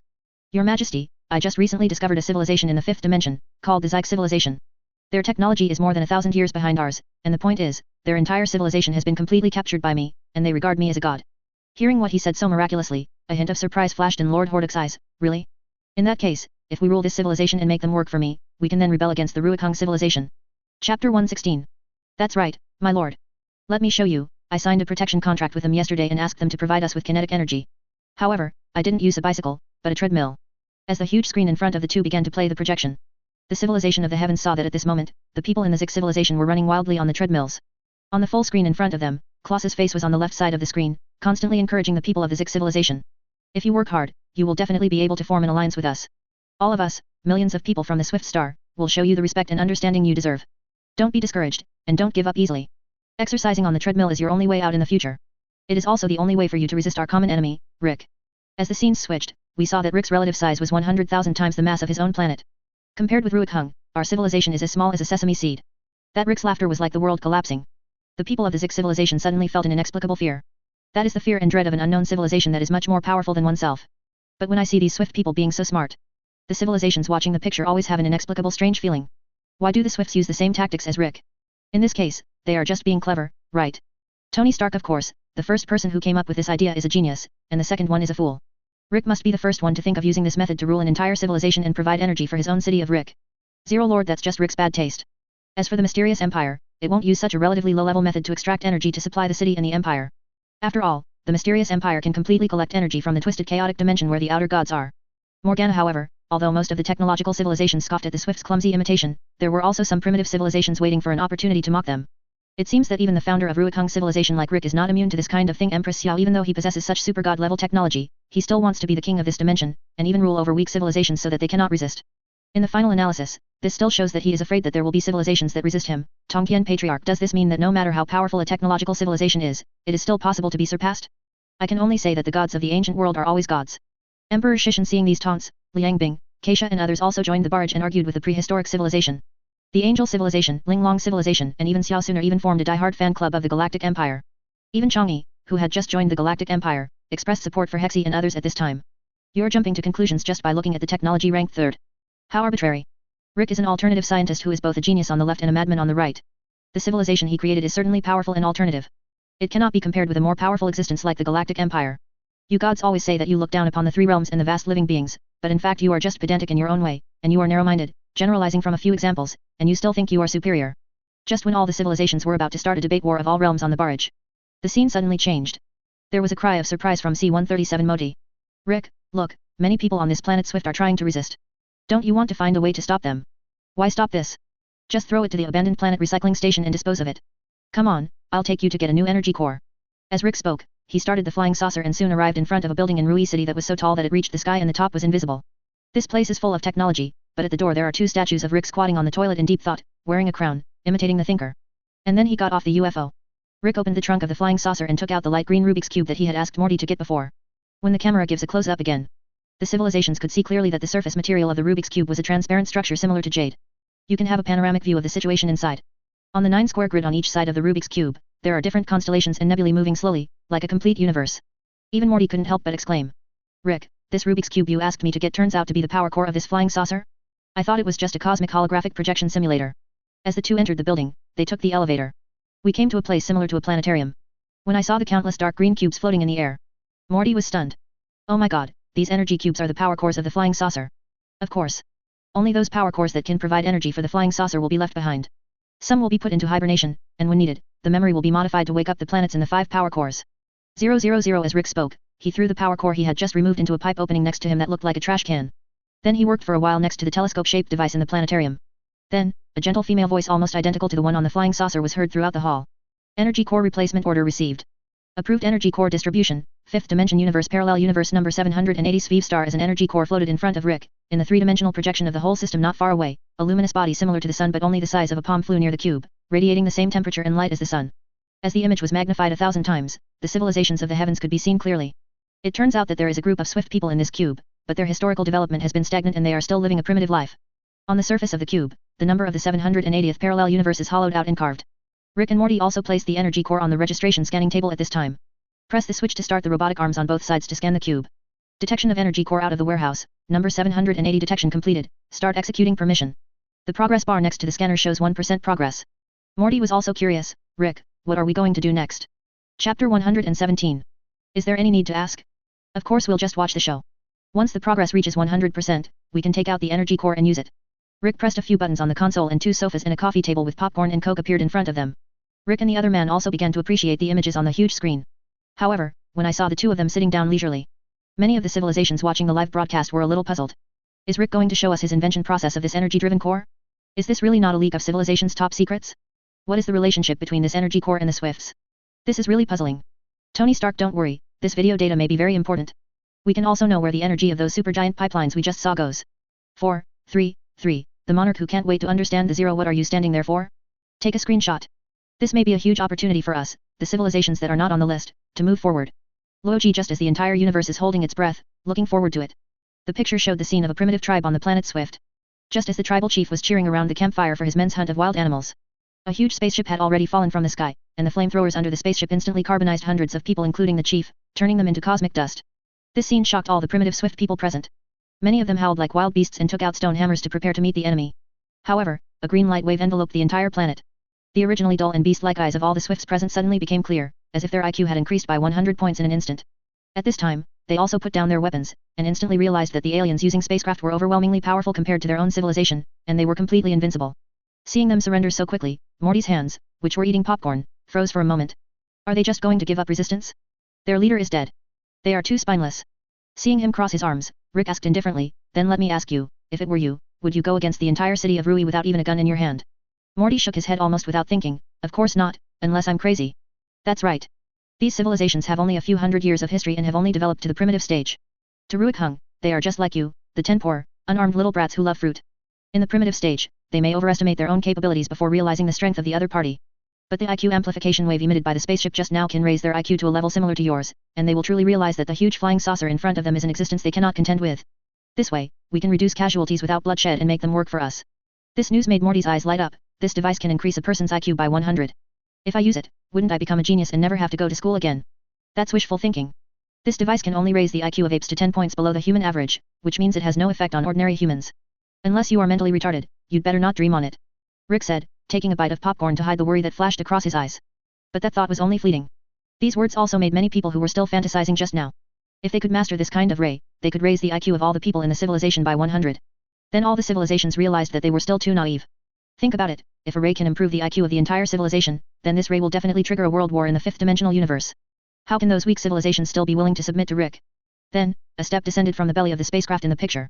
2 tall generals wearing gas masks and 6 Modi soldiers came down from above. When you see them appear, the oldest person in this primitive tribe took the initiative to kneel down in front of these people. Messengers from outer space, who are you and why are you appearing before us? We are the gods of your universe.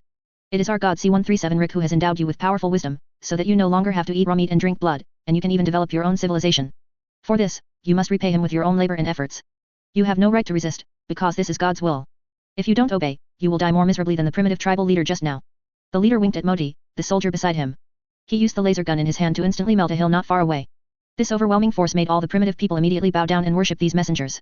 The leader also said to him, thank God, you must be messengers sent by the gods to give us civilized guidance. We will also obey the gods and will never dare to disobey them in the slightest. Listen to him say that. The leader also took out a contract. Since you agree, please sign the contract with your bloody handprints and build the huge temples and shrines needed by the gods according to the design drawings we gave you. If you work hard and provide energy for the gods, you will be grateful to the gods and move from today's society to a civilized era. As he spoke, the man released a video clip. And the picture played was exactly the one that all civilizations had seen before, the swift alien riding a bicycle. They had their own rooms with large 3D screens on all 4 sides, and they could even eat delicious food like hamburgers, french fries, pizza, and fried chicken. All the Swiftians present cheered at this time. The old man who looked like a primitive elder also dipped some blue blood from the animal corpse next to him and left a huge handprint on the contract. He also cheered excitedly at this time, "Everyone, our civilization is finally waking up from ignorance and entering a new era." Amid their cheers, countless similar spaceships entered this primitive world from the dimensional gate created by the teleportation gun. It brings the basic materials needed to build modern high-tech buildings, and even agriculture, forestry, animal husbandry, fishery, and mining. Such a miracle made the swift people extremely excited. And then, the picture starts to play at 100 times the speed.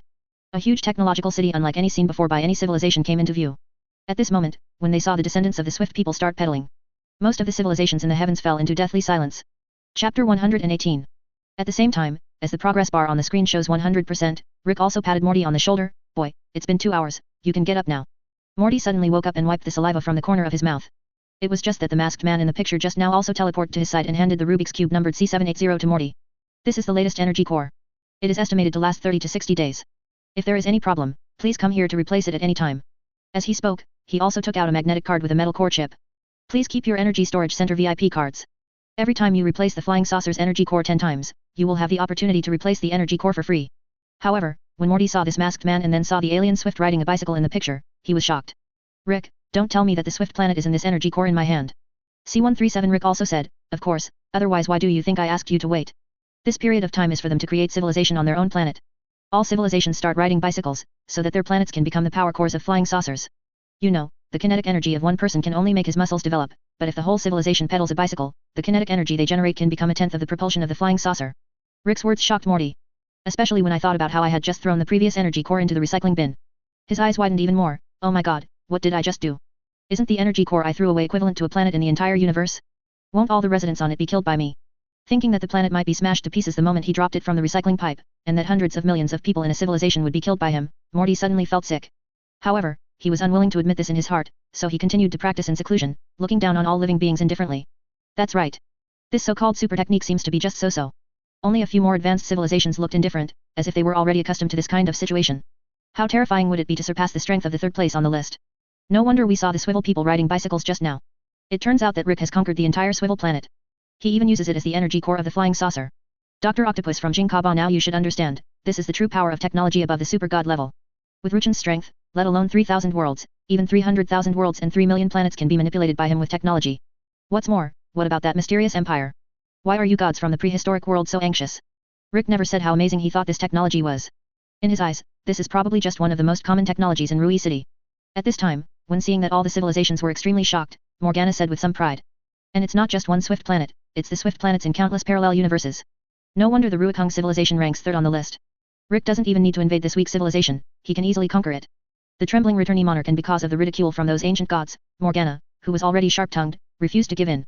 However, Patriarch Hungjun was very clear that the power of Rick's civilization was essentially comparable to that of powerful gods and immortals. Also, if Rick does this, won't the order in the parallel universe collapse? But for the universe, the information contained in Rick's words just now was so great that it was difficult for them to digest. However, at this time, some civilizations could not help but be curious. It seems that Rick is really amazing. Not only is he immortal, but he is also a cosmic demon who can play with life and death in other civilizations at will. It is his courage and wisdom that have created the glory of Ruakung civilization today. Even Keisha, who originally had a bad relationship with Morgana, couldn't help but admit, that's right. You have to know that Rick's flying saucer is just his most basic means of transportation. He uses the entire planet's people as the core power source of the flying saucer. For Ruakung, it may be just a skill at the same level as eating and drinking water. You are so short-sighted and underestimate the super god level civilization. However, when seeing these speeches, hearing this, Modi breathed a sigh of relief. So that's how it is. I thought I was going to be the culprit for destroying the planet. So if that's the case, then those Swifts wouldn't have died. However, most civilizations were very excited at this time, and the barge almost covered the entire screen. However, Wanja civilization still has many questions about this civilization, such as what will happen to those abandoned planets? Will they be recycled and reused? Rick said, don't get excited. The people on this planet are really useless to me, but there is a balance core device in this Rubik's Cube. It can ensure that no matter what position the Rubik's Cube is in, even if it is upside down, the planet inside it can still be safely suspended in it, so they will not be killed by you. But at this moment, although they were shocked, many prehistoric civilizations still remain stubborn. Is there any necessary connection between Mr. Mission Accomplished and the Swifts? So what if that's the case? Is there anything to be proud of in ruling a civilization weaker than your own? There were comments like the eternal god of the Galactic Empire. After all, for higher civilizations, it is not strange what they do to lower civilizations. His face was pale and he was shaking like a sieve, as if he was about to vomit. The so-called super technical technology seems to be just a group of powerful civilizations crushing other civilizations for their own pleasure. At first I thought it was just a Rubik's Cube, or some super sophisticated microtechnological device with a complex structure. But I didn't expect it to be an entire civilization that directly materialized the entire planet into a device and systematically controlled and managed it. Only a madman like Rick has such courage and boldness. Mirror civilization. As a result, she developed an infinite admiration for the Galactic Empire. Fairy Chang'e was also deeply shocked at this moment. It was easy to imagine that all the Rui cities on the list had such terrifying strength. After all, a true god can demonstrate his power by transcending the human world and the earthly world and overlooking the 3,000 worlds. Rick didn't answer directly. In essence, it is not much different from Rick conquering other civilizations, or even treating insignificant civilizations as an insignificant little screw in the development of civilization. He was even more excited that he could become a part of the vast number of people in this empire. Chapter 119. Although I understand this basic power core technology in Ruikhung, the macrocosm is contained in this microscopic Rubik's Cube-sized device. However, many civilizations are still curious about the details of this device. For example, how does it compress a planet stably in such a small space and create an environment identical to the original universe?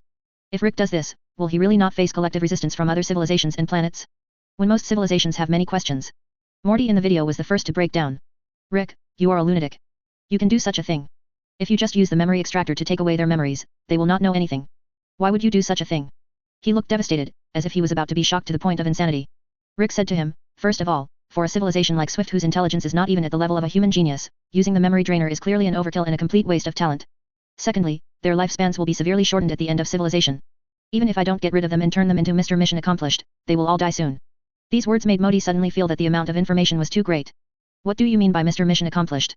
Those Swiftians always look the same, all blue, and they're not dying of old age. Is this a lie you told me to fool me? Although I have the same doubts as Morty. But the civilizations in the heavens also realized it immediately.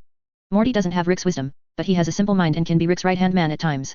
This may be why Rick only brought Morty to Ricktown, and not the rest of the family. But even so, there are still some people who are horrified. Isn't it a bit too cruel to let a 16-year-old child go through this? What is that memory extraction device? Is this another super god-level scientific invention of Ruikhung?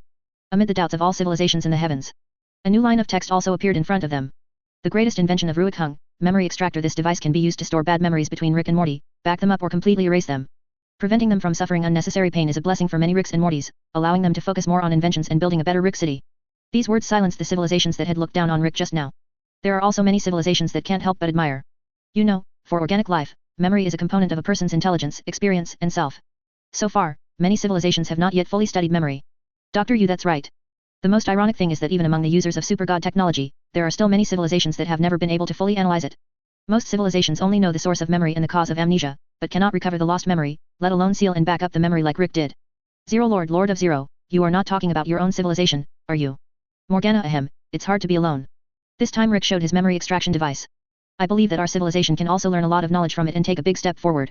Zero Lord. At the same time, the grandfather and grandson in the picture took the new power device and installed it on the flying saucer. They came to a building on the east side of Ruikhung. At this moment, countless pairs of Rick and Morty from different universes are entering. However, most of them had sad faces before entering, but they all had smiles on their faces after coming out. When Morty saw the scene, he asked, "Why did you bring me here, Rick?" "I want to tell you the answer to the question you want to know, but the last time I showed you how to make Mr. Mission achievement, you fainted. I just cleared that memory and saved it, so you don't remember it. You have to be mentally prepared this time." As soon as Rick said this, Morty's expression suddenly became dull and then angry and annoyed. "You mean you erased my past memories without me remembering, and more than once? Does this mean you were lying when you said today was the first time you took me to the UFO energy station? Rick, you're a big liar." Seeing Morty so angry, Rick told him seriously. "Kid, you don't understand. The memory drainer is an irreplaceable part of Ruikhung. If it weren't for this device, you would have died thousands of times." As they were talking, the two entered the memory retrieval center. At this time, Morty, who was at the front desk at the door, said to Morty and Rick with a smile on his face. "Hello, Rick and Morty from the C137 universe, welcome to the memory storage stack. Your memory warehouse has been moved to the memory retrieval center number 137 on the 8th floor. Please take your keycard. Have a nice day." However, although he was extremely polite, there was always an inexplicable sense of weirdness about C137 Morty. Because the smile of the receptionist Morty looks very much like the smiling emoticon in the mobile phone emoticon package. The smile was big but stiff and the eyes were dull, as if the soul had been completely taken away from him. Seeing this strange scene, Ewan was shocked. "Rick, why did the smile of Morty No 028 at the front desk just now look so weird? It really made me feel uncomfortable."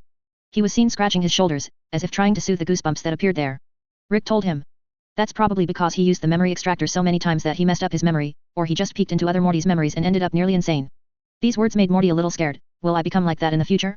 If you use the memory extractor on me many times in the future, won't I also become a madman?" "Don't be silly, I won't. I won't allow it either, because you are the best Morty. Even though you often fail in school and only fantasize about being with the school beauty Jessica, I tell you, you are unique to me, and even to the entire Ruikhung."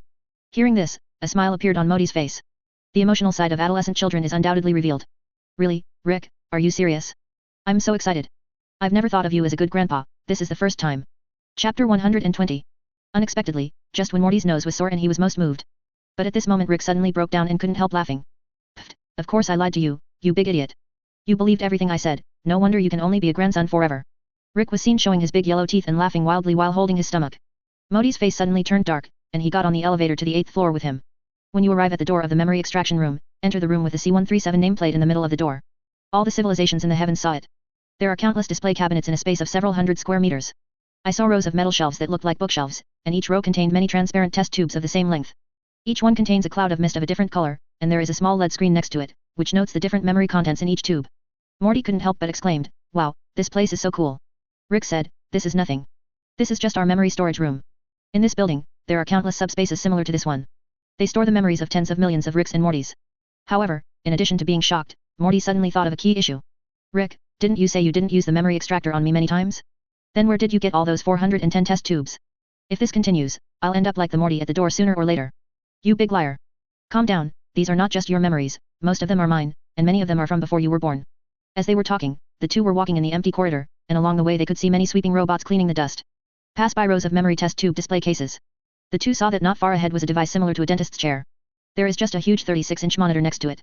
It is also connected to a helmet on top of the recliner. Judging from the hole on the helmet that matches the size of the memory test tube, this hole is used to insert the test tube and read the memory to display the image on the screen. At this time, a new line of comments also appeared on the screen. The memory reader can perform two different operations. One is to read and extract the memory, and the other is to send the memory back to the brain of the person concerned, allowing people to retrieve this memory. It is also because the development of this technology in Ruikong has a history of hundreds of years, CTBH, and with the unremitting efforts of C137 Rick, this technology has entered thousands of households in Ruikong and has become a place for countless Ricks and Mortys to place sad memories or memories of death. The different colors of the test tubes represent different emotions of memory. Red is anger, blue is sadness, purple is depression, and shit yellow is embarrassment. Although they found these annotations magical, the civilizations were more curious at this time. How exactly is Mr. Mission accomplished mass-produced? At the same time, Rick also took out a test tube from a separate safe. Just when I saw the color of this test tube, Morty was shocked. The notes on the computer screen don't mention the black test tube. What does the black color represent? It was death, or the most nightmarish and painful memory. That's why I extracted this memory and sealed it in this memory storage tube.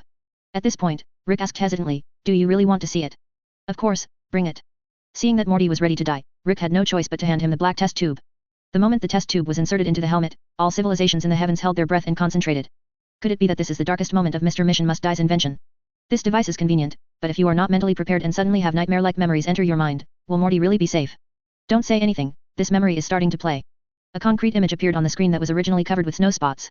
Perhaps because this memory is so terrible, even the images shown are in black and white, just like the silent films from the 1980s and 1990s. Although the content is similar to what Morty and Rick experienced this time, the two of them went to the energy center to replace the energy core.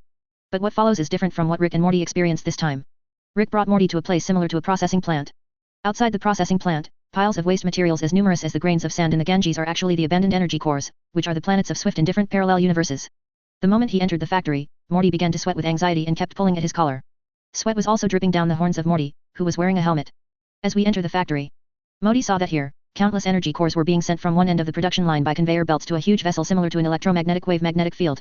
As a green electric wave flashes, these energy cores will be processed and equipped with a larger shell and control buttons, turning into Mr. Mission Accomplished box. However, this astonishing and inexplicable scene made many civilizations feel an inexplicable weirdness. Even many of the Ricks who were controlling the machines had indifferent expressions or were on the verge of collapse. In the memory, Morty also asked curiously, "Rick, how did those boxes become Mr. Mission Impossible?" Rick walked to a touch blackboard and said to him, "All energy cores, after being abandoned, will undergo a collective memory clearing. The Swifts will lose all their memories and self-awareness, and will not even remember where they came from or why they are here. They will also be uniformly implanted with life skills, technology chips, and self-destructive DNA. And the button on this Mr. Mission Accomplished box is used to call out one of the modified Swifts through the amplifying rays in the box. When they complete their mission, their life-ending self-destruction genes will be triggered, and all the cells in their bodies will die on their own and decompose into oxygen and water molecules that can be breathed by humans. The remaining waste impurities will become cosmic dust. In the air, it is even 1,000 times smaller than PM 2.5. This news made Rong feel sick to his stomach. At this time, he took off his helmet with a look of despair and gasped heavily. Rick seemed to have known what would happen to him and pushed a bucket in front of him. The next second, Morty started spitting fragrance into the bucket. Only Rick remained indifferent, as if nothing had happened. "I knew I shouldn't have let you see this memory." Chapter 121. In fact, not to mention Morty, even many of the civilizations watching the inventory were deeply shocked by what Rick just said. This means that the people of Star Swift who try to rebel will become Mr. Mission Accomplished. And after they leave their planet, they will die when they complete their first mission? This is really cruel. Tony Stark, is this the strength of the most powerful technological civilization in the fifth dimension? It is equivalent to not taking other civilizations in the universe seriously at all. Any civilization or even the universe is just a chess piece that he can manipulate at will. The Monarch of Zero, what exactly is self-destructive DNA? Why can it make a creature self-destruct instantly? No matter what, Rick is definitely a lunatic who is hard to distinguish between good and evil, and so is Ruikhung. Perhaps this is the exclusive privilege of the Pyramid of the Dimension. Cryogenic artist just when all civilizations were puzzled as to what this self-destructive DNA was. Notes also appeared on the screen. Self-destructive DNA already exists inside the body of organic life forms and is an imperceptible link on the DNA chain. The emergence of DNA can be said to be a time bomb left behind by the Creator when he created life. Because different organisms are in different environments and dimensions, their self-destructive DNA will be activated at different times. Some living organisms will suffer from various congenital diseases due to self-destruction of their DNA when they are just born, or even die before they are born. The self-destructive DNA of some living organisms may not be triggered until the age of 100 or even 200 years. Their lives are ended by aging and dying naturally, or even getting sick. The so-called immortality is just a temporary interference with the effect of the self-destruct gene on the body, or simply leaving the body. Rick has thoroughly studied this special DNA, transformed and strengthened it, so that the lifespan of the Swifts, which could have been several hundred minutes, ends with the completion of the mission. It can be said that Rick not only controls his own life and death, but also controls the life and death of other entire civilizations and even planets in multiple parallel universes. It is also this technology that makes countless civilizations surrender to the foot of Ruikhung, writing the epic of Ruikhung unifying countless parallel universes and countless civilizations. However, even though they have a general understanding of what self-destructive DNA is, many civilizations are still confused and even unwilling to acknowledge the existence of this substance. What if a living organism dies before the self-destruct DNA takes effect? A for example, if it gets sick or encounters an accident, is this also the effect of self-destruct DNA? As soon as these arguments came out, the gods from the ancient times echoed them. That's right, life and death are determined by fate. Fate is the key to life and death, not genes that are invisible to the naked eye.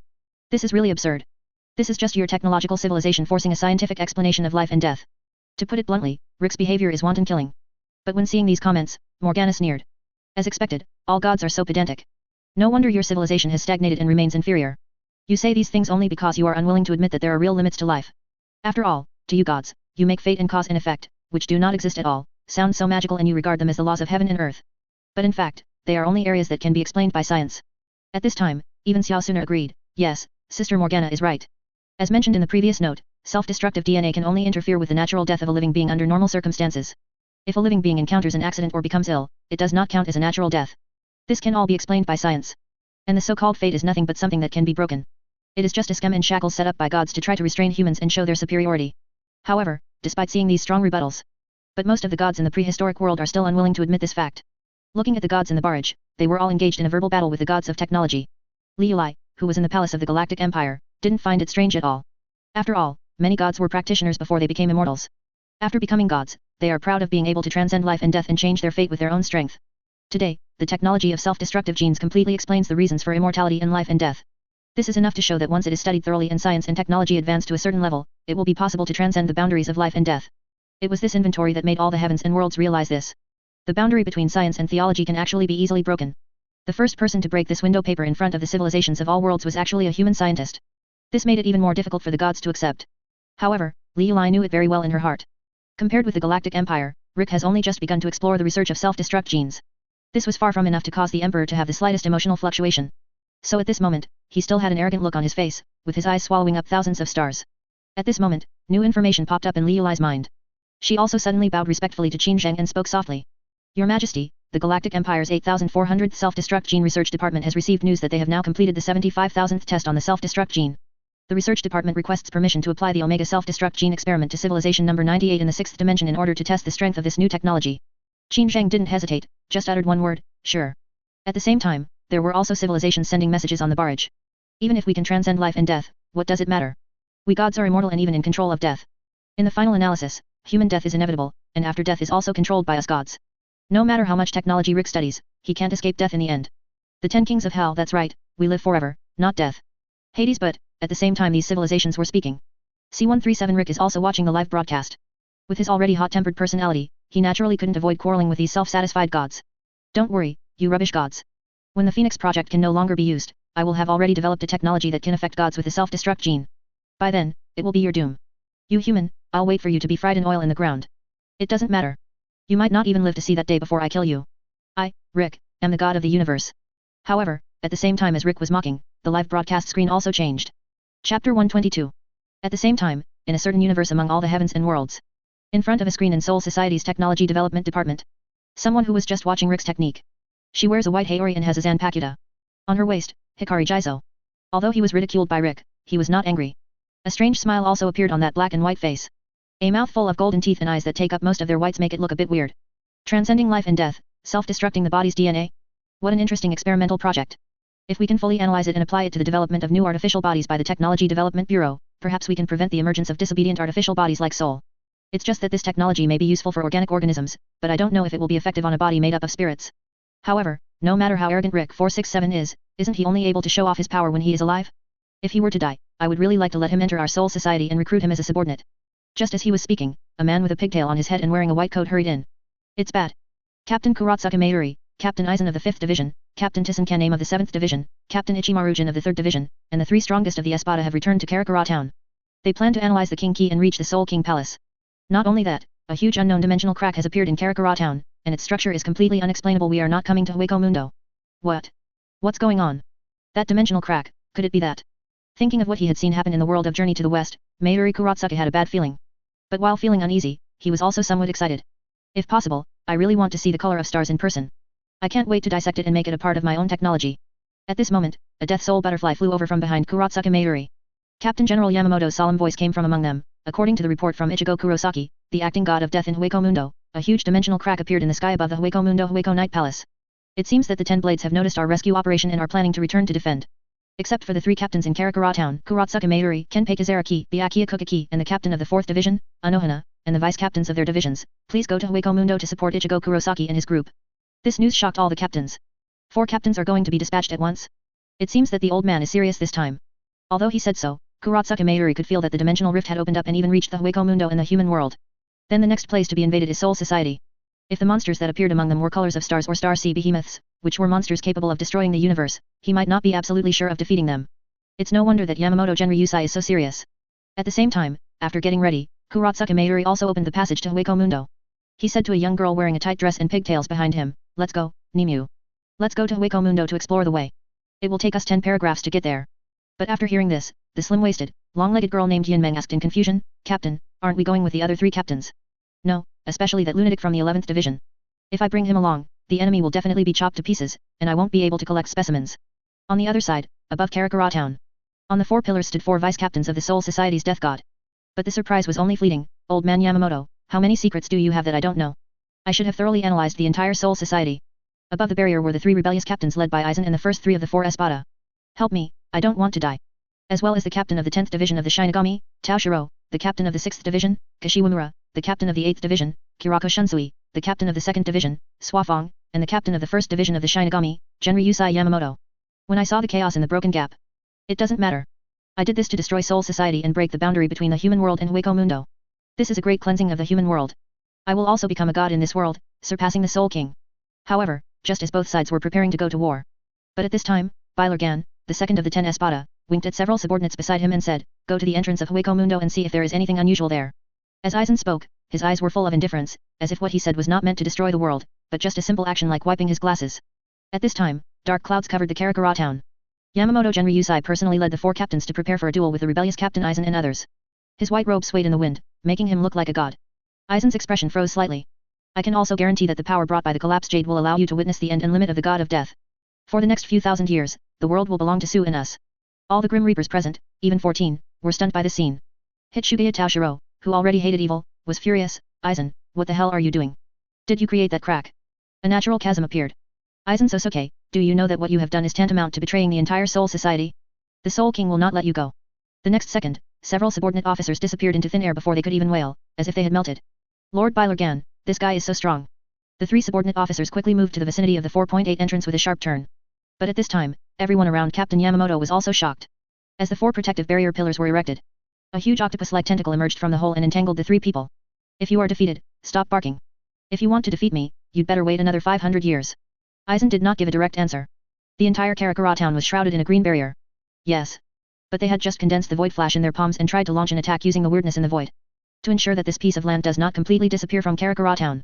The 3 female subordinates of Haribal, the 3rd commander of the 10 Espada, all widened their eyes. It was 3,000 meters above Karakura town. They died? Killed instantly? This is impossible. What are those tentacles? Why did the 3 subordinates disappear in an instant? Chapter 123. At this time, he was originally sitting on the skull throne, wearing a bone crown. Byakugan, who seemed to be the leader of the 10 Espadas, was also shocked. His originally weathered, scarred face now showed signs of tension and shock. It's not just him, either. Even the civilizations in the heavens who were watching the live broadcast were shocked by the scene. Are those people the gods of death in this world? They seem to be very powerful to be able to control the dead of a world. Such gods cannot be dealt with by super god technology. Hades, you are not quite right. All humans in the world of the Shinigami will enter Soul Society after death, which is equivalent to the underworld of this world. The people who manage Soul Society are called Shinigami. The 12 captains are equally powerful and are equivalent to the King of Hell. Below them are the vice captains and team members. The souls of those who fail to enter Soul Society will eventually become hollows. Among the hollows, except for the most basic small fry, as they continue to devour other hollows, their abilities will be strengthened, and different levels of hollows will appear, from the lowest level Killian to the higher levels of Ashokas and Vastold.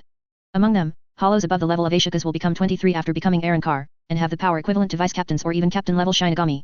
In addition, the 3 subordinates who were killed by the tentacles just now were the products of the Great Hollow Hogyaku transformation with the strength of Ashokas. All subordinates, including the 10 Espada, are the products of Aizen Hogyaku transformation and are collectively called Arankar.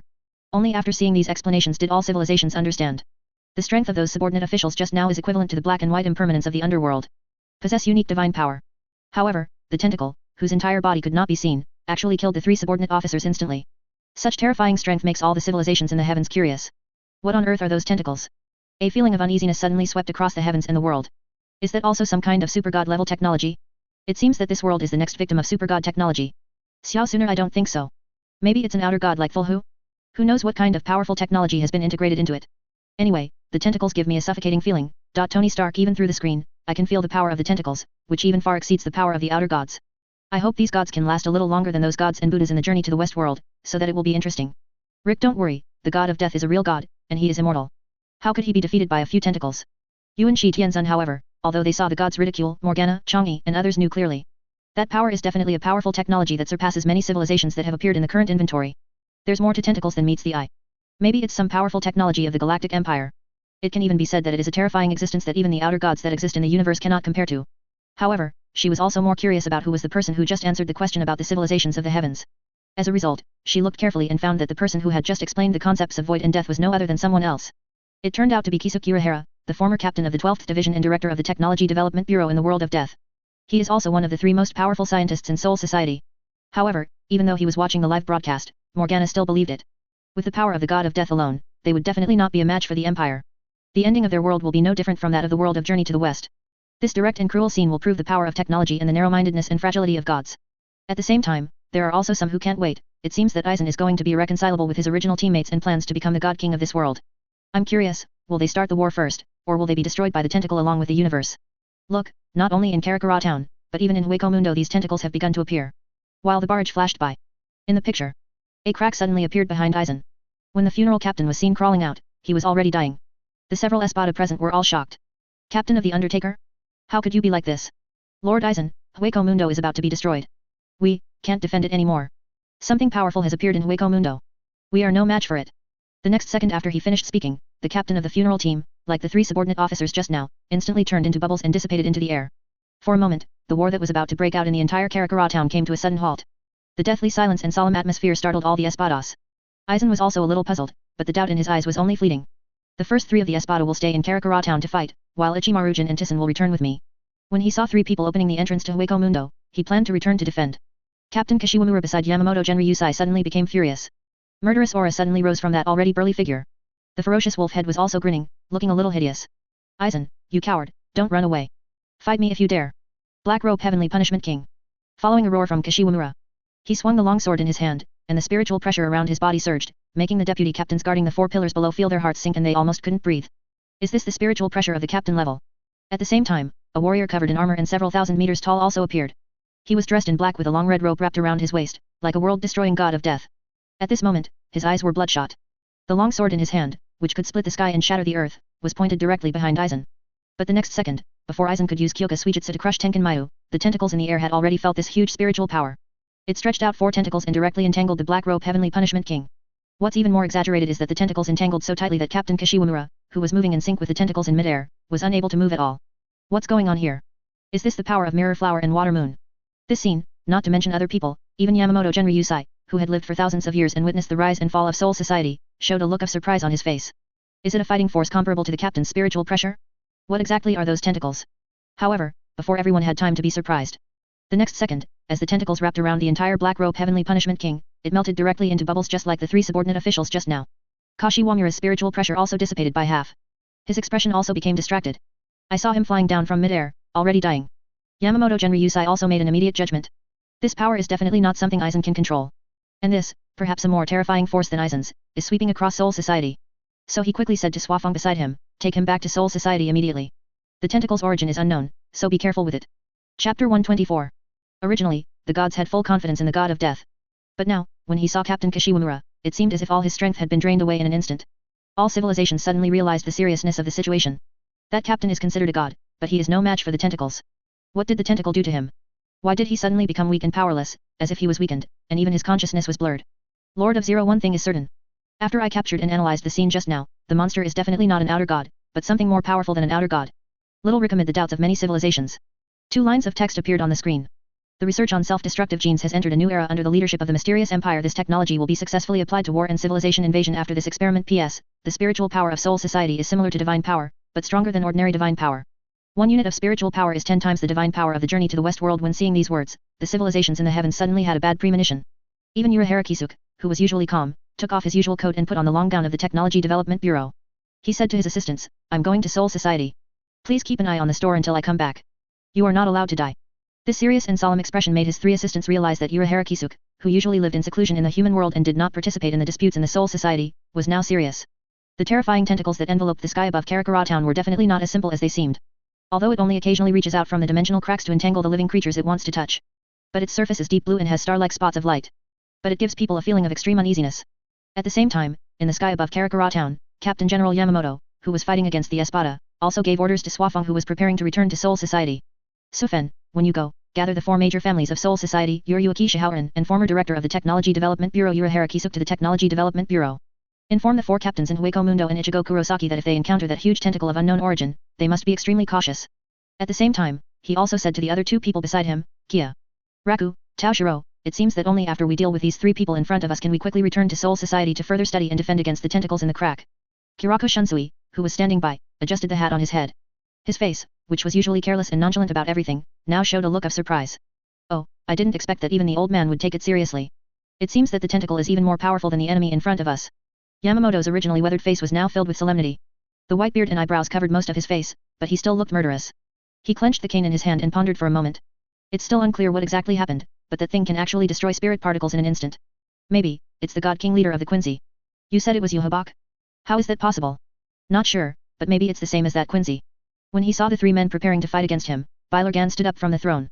He said to the Espada number 1 Stark and number 3 Harryble beside him, you 2, it seems that we can only continue our plan if we defeat these 3.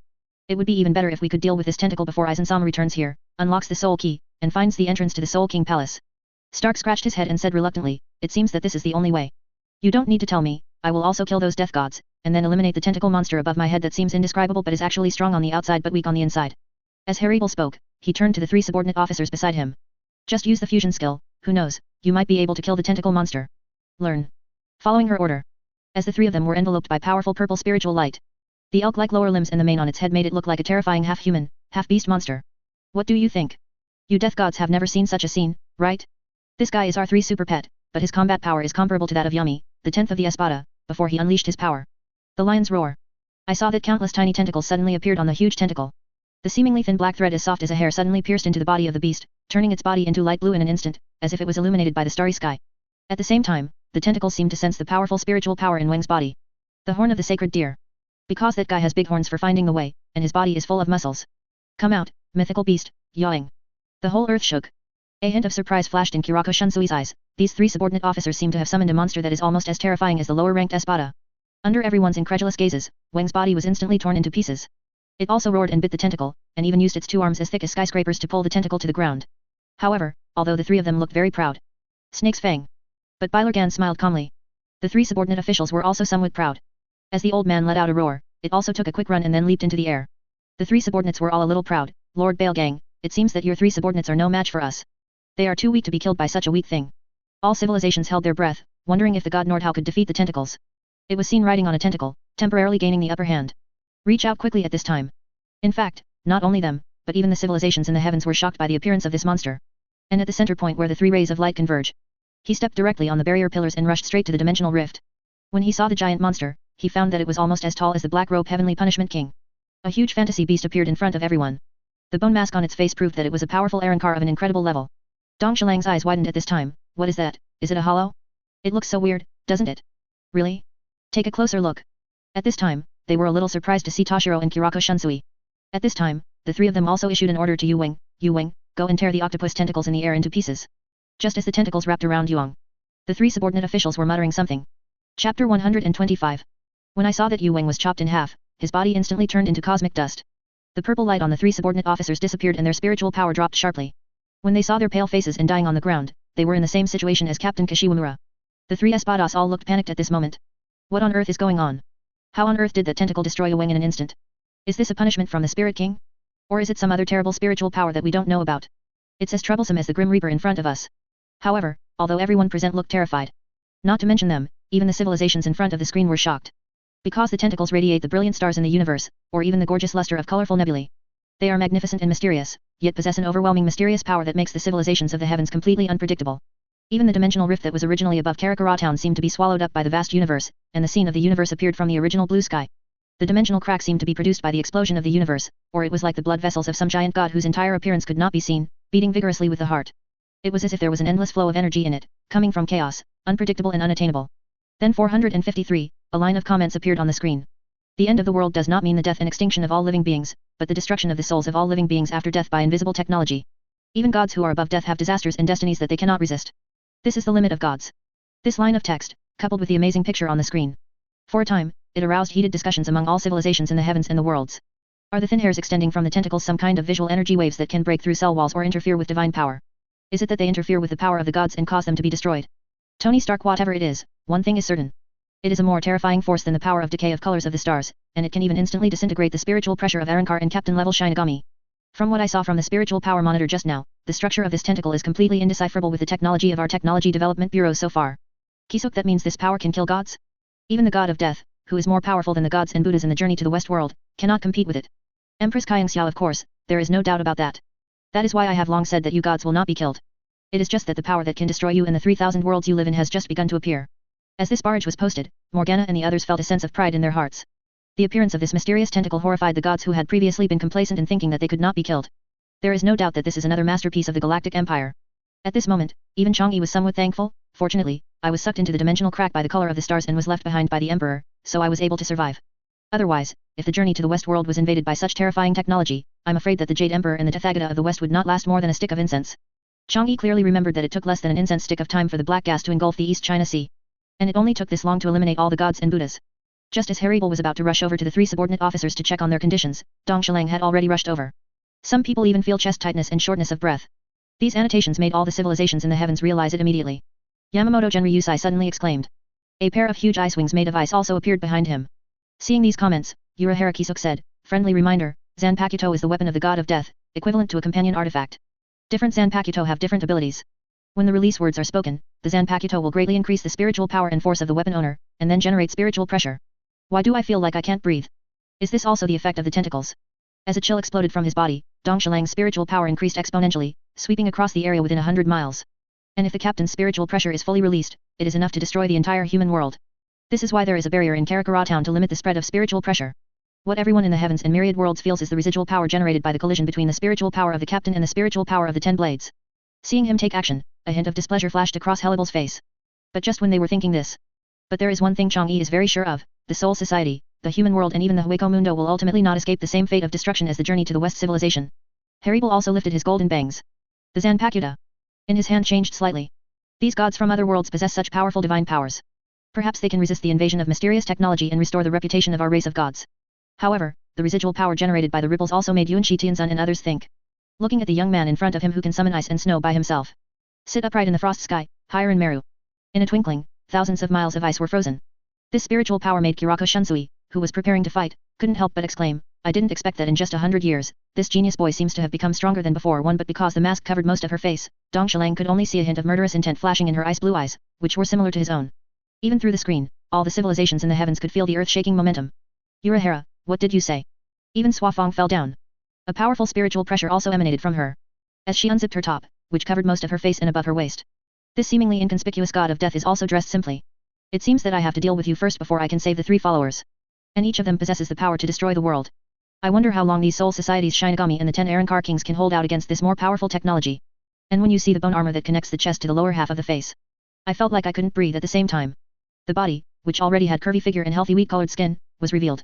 Even the 3 pure ones Taoist priests who were sitting in the shrine had felt the spiritual pressure, although it only caused the holy azure lotus fire in front of them to tremble slightly. Hey, you Arankar, are you trying to take this opportunity to escape? Your opponent is me. If you enjoyed this video, please give it a like and subscribe to the channel so you are notified of future uploads. You can find the next parts in the playlist visible on the screen or on my channel. Thank you for watching, and I'll see you in the next one.